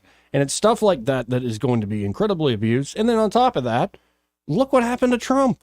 And it's not even, you got to be a fan of Trump. Right. I didn't vote for Trump in 2016. And when they take out, I call it the Kislyak screw job, when they take out Michael Flynn, his incoming national security advisor that wants to reform the National Security Council, because he realized, man, a lot of these intelligence agencies are just a waste. And they're constantly at odds with one another. Being a battlefield commander, it never helped me on the battlefield. They create more problems than it's worth. So he's ready to come in, clean house. They destroy him. using these sort of surveillance powers and, of course, leaking to corporate media. They do the same thing with Kislyak to Jeff Sessions, Alabama's own Jeff Sessions, who should have more of a backbone, but he followed the rules, so to speak. I don't think he needed to do that. So that's 702, and it's been abused for years and years and years. Well, it passed. Just, re-upped. There were a lot of folks trying to get the warrant provision in there, and they're like, no, national security. And if you could see what I can see in these classified briefings, you would do it too. Show me. Right. Because there's nothing there. Mm-hmm. Well, now Ron Wyden on the Senate side is saying this bill represents one of the most dramatic and terrifying expansions of government surveillance authority in history. So they're not just reauthorizing, they're expanding. So what exactly are they up to? Well, buried in Section 702 reauthorization, passed by the House on Friday, is the biggest expansion of domestic surveillance since the Patriot Act. Wyden's calling it terrifying. And so here's how it works. Under current law, the government can compel, quote, electronic communications service providers that have direct access to communications to assist the NSA in conducting 702 surveillance. In practice, that means companies like Verizon and Google must turn over the communications of the target of the Section 702 surveillance. The targets must be foreigners overseas, although the communications can and do include communications with Americans. Through a seemingly innocuous change to the definition of electronic communications surveillance provider, an amendment offered by House Intel Committee leaders and passed by the House vastly expands the universe of entities that can be compelled to assist the NSA. If the bill becomes law, any company or individual that provides any service whatsoever may be forced to assist in NSA surveillance as long as they have access to equipment on which communications are transmitted or stored, such as routers, servers, cell towers, etc. That sweeps in an enormous range of U.S. businesses that provide Wi-Fi to their customers and therefore have access to equipment on which communications transit. Barbershops, laundromats, fitness centers, hardware stores, dentist offices, the list goes on. It also includes commercial landlords that rent out office space where tens of millions of Americans go to work every day. Offices of journalists, lawyers, nonprofits, financial advisors, healthcare providers, and more. The amendment even extends to service providers who come into our homes. House cleaners, plumbers, people performing repairs, and IT services providers have access to laptops and routers inside our homes and could be forced to serve as surrogate spies. None of these people or businesses would be allowed to tell anyone about the assistance they were compelled to provide. So not only are they being compelled to spy on you, they can't tell you I've been forced to do this. They would be under a gag order and they would face heavy penalties if they failed to comply with it, and especially if you're a small business, you're not going to try to fight that. Right to you, dude. But that's not even the worst part. Unlike Google and Verizon, most of these businesses and individuals lack the ability to isolate and turn over a target's communications. So they would be required to give the NSA access to the equipment itself or to use techniques or devices presumably provided by the NSA to copy and turn over entire communication streams and or repositories of stored communications, which would inevitably include vast quantities of wholly domestic communications. The NSA having wholesale access to domestic communications on an unprecedented scale would then be on the quote-unquote honor system to pull out and retain only... no honor. Yeah. They have none. Yeah. And this is what your leaders in the Intelligence Committee, this is what Mike Johnson, the brand new speaker, did. Yeah. This is absolutely insane. The Senate has to stop this. And I know Ron Wyden on the Democratic side is going to be crazy about this. No, Rand Paul, Michael Lee, so many others will too. What about the Alabama guys and gals? Well, I would say Senator Britt, Senator Tuberville, where are you at on this? Please, step up. Now, if I had to guess, Tuberville can be convinced that it's a bad thing. We don't need to do it. I'm not so sure with Senator Britt. A little worried about that myself. I like Katie very much, but it seems that she is much more of a hawk on a lot of these national security issues. Yeah. And if she's going with the club... Well, it's less trustworthy of the people, more trustworthy of the government. But as always, I'm happy to be surprised by Alabama's junior senator. Nice. It'd be so nice. We need somebody to stand up, though, there in the Senate, because this is just... Well... It was really incredible, galling to hear, Speaker Johnson, he was approached, I believe, before he went into one of these hearings, and he said he actually said the words, yeah, well, before I was in these classified hearings, I saw the FBA and I saw the thousands and thousands and thousands of abuses. But now that I had the classified briefing, I'm convinced. The scales fell from my eyes. Right. I suddenly believe that it is necessary to illegally spy on Americans because I want to save you from X, Y, or Z hypothetical. So yeah, it's galling. And it's, what, these institutions, these arms of the government that come up, they only serve to take freedoms from Americans, right? And it is under the guise or under the stated purpose is to serve you or to protect you. But we're seeing the NSA, the FBI, the CIA. These are institutions that have been spying on Americans and otherwise for a long time. You've got Edward Snowden, you've got Glenn Greenwald, a lot of these people that have been reporting on this sort of spying. There's also the entire financial side of spying, where without a warrant, because of know your customer laws and because of anti-money laundering laws, banks also in many cases can be compelled to provide the financial information for 100%. Anyone. And so you've got this entire system of warrantless surveillance that exists because you have this third party in the financial process here. Right. And that underscores, sorry to bring it back to sound money, but that underscores things like gold and Bitcoin. Right. That like you can't, this information, I'm sorry, evil politician, that this system that you have set up is based on having this hinge of the third party, but we're going to completely remove this and we're going to have peer-to-peer money that is not subject to the illegal surveillance, to the weaponization. You've got NSA officers checking out ex-girlfriends and ex-wives. And, it's not to save or protect you and me. These are just government agencies that have bloated. Yeah, and it's every aspect of life. Like, and things like our money has turned more so, especially over the last few decades, into a tool of political control. Sure. Which is not a very Western idea, by the way. That's more something China or the Mongols have been doing for thousands of years. Fast pace to continue that. Try to take a couple grand out of the bank. And again, too, just underline the point, those financial institutions that are compelled to cooperate with the FBI or the NSA or whoever, they also can't tell you that they're being compelled to cooperate. You're exactly right. And a guest that you have, a recurring guest on your show, Judge Napolitano, I'd studied under him almost a decade ago. And, having these conversations about these FISA warrants, about these gag orders that regularly follow them, it is an incredible breach of American liberty in a way that's unconstitutional, immoral, unethical. And, you have very few voices for Rand Paul and for Thomas Massey and for guys for politicians like this. It has to feel like bailing water out of a sinking ship, fighting such an uphill battle. Right. And we need to convince more and more folks. And I would hope at least the younger generation up there would get wise to this. But there's a lot of competing interests up there in D.C. I always tell folks, don't listen to what politicians say. Try to think through the necessities they might be facing and what sort of deals with the devil they've made along the way. But we've got to hit another break here. First, though, this part of the program brought to you by Montgomery Men's Health. So, hey, men, you need to listen up. Two things can happen as we start to get older, as we start to mature. One is, problems in the bedroom. Erectile dysfunction is a very real thing. Or maybe it's a more general problem, could be leading to that, ED, is low testosterone. And it's nothing to deny, put off, be ashamed about, and certainly don't wait to get it fixed. I know guys hate going to the doctor, but Montgomery Men's Health was created to take care of guys, well, just like us. Guys, I'm like, I don't want to go, but they're that good there, folks. And, the reality is, you've probably seen the advertisements. Pills often quit working, and guys start making excuses for not coming to bed. There are actually studies now that show men will be more irritable and argumentative before bed just to avoid failing at intimacy. I mean, that's an awful feeling if it's ever happened to you. Guys.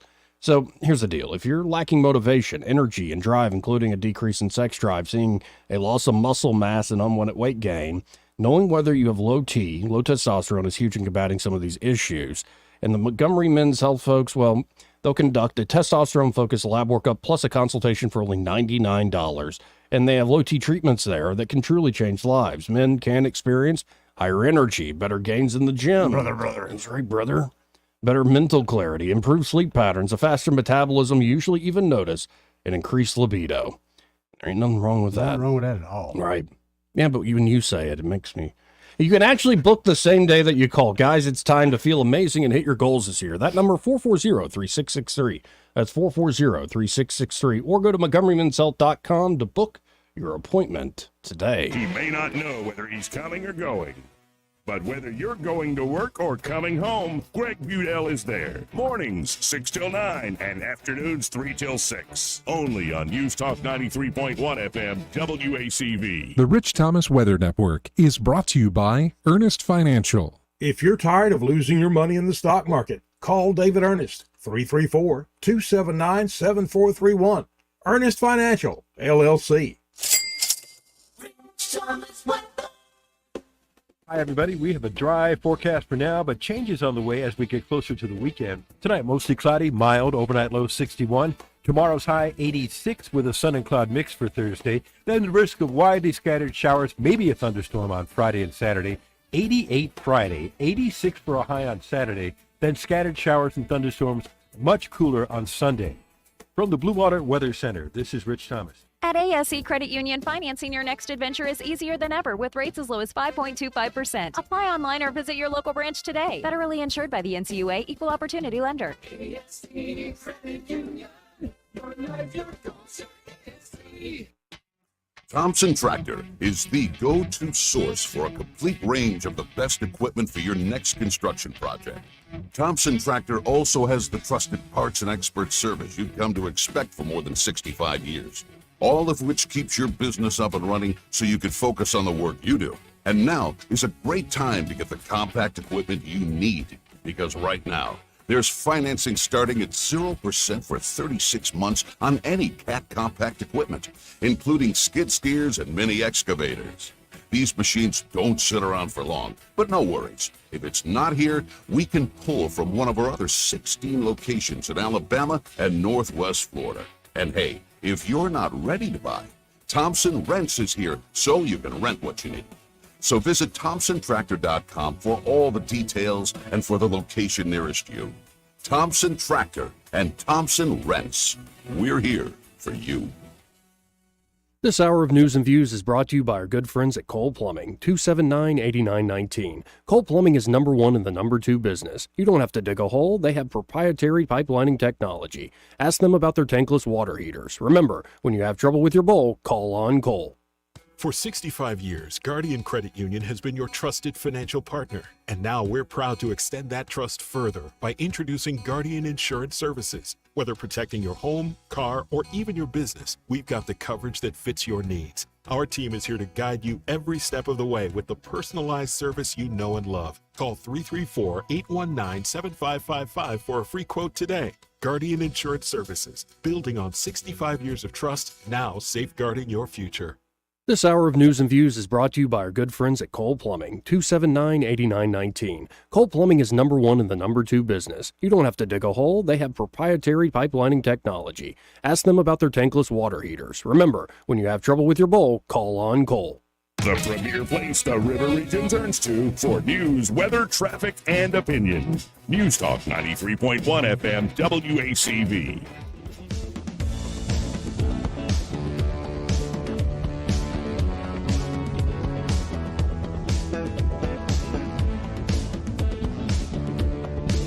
Fat broads and horse face. Shut up, silly woman. Joey Clark. Welcome back. News and Views in the afternoon. 272-9228. If you want to get in on the program, but hold your horses. We got Ray Bowles from Prattville Carpet on the line. Hey, Ray, how you doing? Man, I'm doing great. What a beautiful day. Really is a nice day. Yeah, it's been running all day long, just one meeting after another, and I don't do meetings well. I'm not designed for meetings. Oh, I know you. That's just punishment. Yeah. What did you do wrong? Well, it's a bunch of commercial work that will bid out next year, but you got to do the meetings this year, and it's just you got to swallow the pill and do it. You still have some of that low-cost material, like pre-pandemic price levels? We absolutely do. I've got 2 containers slammed full of vinyl plank that I can put in starting at $5 a foot. Oh, wow. I mean, that was like 1990 price. Yeah. Yeah. Don't even worry about pandemic. We're talking about the 90s when it was fun and we all had a good time and there was no iPhone. The good old days. I can. That's when. Do you remember? I'm sure Joey don't remember this, but just think. Can you relate to going all day long and never taking a picture? Yeah. No, I can definitely relate to that even Literally with go my iPhone. months without taking a picture. Yeah, I don't Yeah, like yeah. pictures. Right. And then you'd have to wait days to get them developed. Yep. Right. If you even remembered. Half the time you lose Yeah, the film. yeah. I mean, Right. you go into your local camera store and ask for some, and they bring out a whole box because you forgot from last year to go get them. This is true. Yeah, and to quote the great late Norton McDonald, it's like today, it's like, hey, do you want to see 1,000 photos of you a second ago? Yeah. Yeah, like you usually had to wait. And yeah, but either way, you get them developed or not, that's once the picture is snapped, your soul is gone.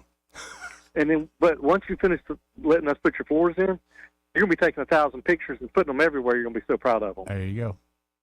So that number's Especially still. if we do that shower for you. Oh, that'd be like pretty a good. Shower remodel with the ceramic tile. But your number's still the same, 285-8117? It is. Call us. We'll come out and give you a free measurement. Within a week, you got a new floor down. If it's a shower, give me a week and a half. Cool. And folks, when you call up 285-8117, be sure to tell them you heard Ray Bowles on the radio here with Joey and Eddie. Hey, y'all have a great day. You too, Ray. You too, Ray. A breaking news. Senate votes down first impeachment article against Secretary. They just Malley. voted it down? Yep. Like, no, he's fine. It's all good. It's all good here. Doing what we want him to do. In fact, we're going to give him a raise. Right. Well, it's not if you make a good impact in Washington, you just have to make an impact, I think it's better for you to do bad because you always get promoted up. If you keep doing decent at your job, they're Right. going to keep you there. But if you screw up pretty good in D.C., well, they This just promote you on up. This guy doesn't know when to shut the F up. Like, he doesn't play along. He's always telling the truth. Right. Got to get him out of here. Come on. Got to get him out of here. Team players, not all these Boy Scouts. Let's go to Duke. Hey, Duke, how you doing? What's up, Duke? Man, I called at closing time, boy. Yeah, man. Good time. Yeah. I'm not going to really start up a subject matter since it's so late in the game and everything. But I just heard your commercial talking about the men's health story earlier Mm-hmm. a while ago, and I want you to stay away from the women right now, okay? Why? Down the ball having a hard time right now, so you need to learn that you can't spend that kind of money, boy, and I'm gonna just leave that alone. I didn't have sex with Stormy Face, or excuse me, Horseface, Stormy Daniels. All right. She might have spanked me with a magazine with my face on the cover, but who wouldn't? I tell you what, been whipping me though. This doggone pollen, boy, been messing with me. Yeah, here lately, last couple of days are getting to me, and I'm it's been working on me. since I had that sinus surgery. This is the first time I've ever had it. And last year, I remember when you were on antihistamines, Yeah. you go a little nuts. Oh yeah. We need to get that dude all back. Good sense, all that good sense try to mix in with that medication.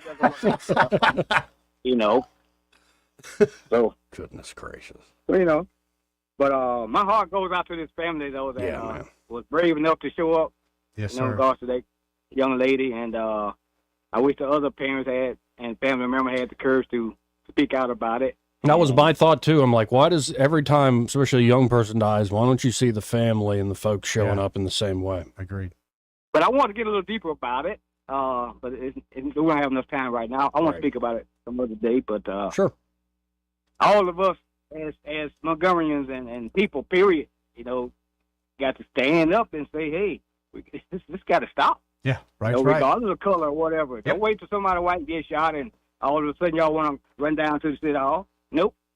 I'm going to give respect for the family for doing it because this family hurt.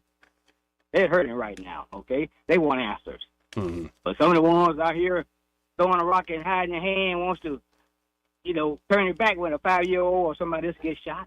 You don't say anything because it's not the right color or don't fit your narrative or class people you like to hang around. There might be folks like All that, of Duke, but I think the vast majority of folks don't like it when anybody's getting shot, especially when you bring up. They don't show it because I called it out a few months ago when I kept on complaining about the black kids and kids shooting folks and all that. Nobody said anything. Well, where are their families? On the airways. No, on these Duke, airways. seriously, where are their families? Where are their folks? That's what I'm saying. That's what I'm saying. I'm proud of that. This family stood up and did it. But I'm talking about some of the ones who, on the sideline, all of a sudden want to say something now. Until it hit your home. That's when you want to say something, but talk before it hit home. Let's save some of these kids, forgot to. But the biggest thing I see, what happened, I know we're running out of time. Think about this law that they passed to tell these young kids to walk around, with your guns dingling on your side. And have y'all witnessed that at the gas station yet, where these guys got the assault rifles and got the butt of the gun hanging out in the belly there and just intimidate the hell out of me? I hadn't seen it.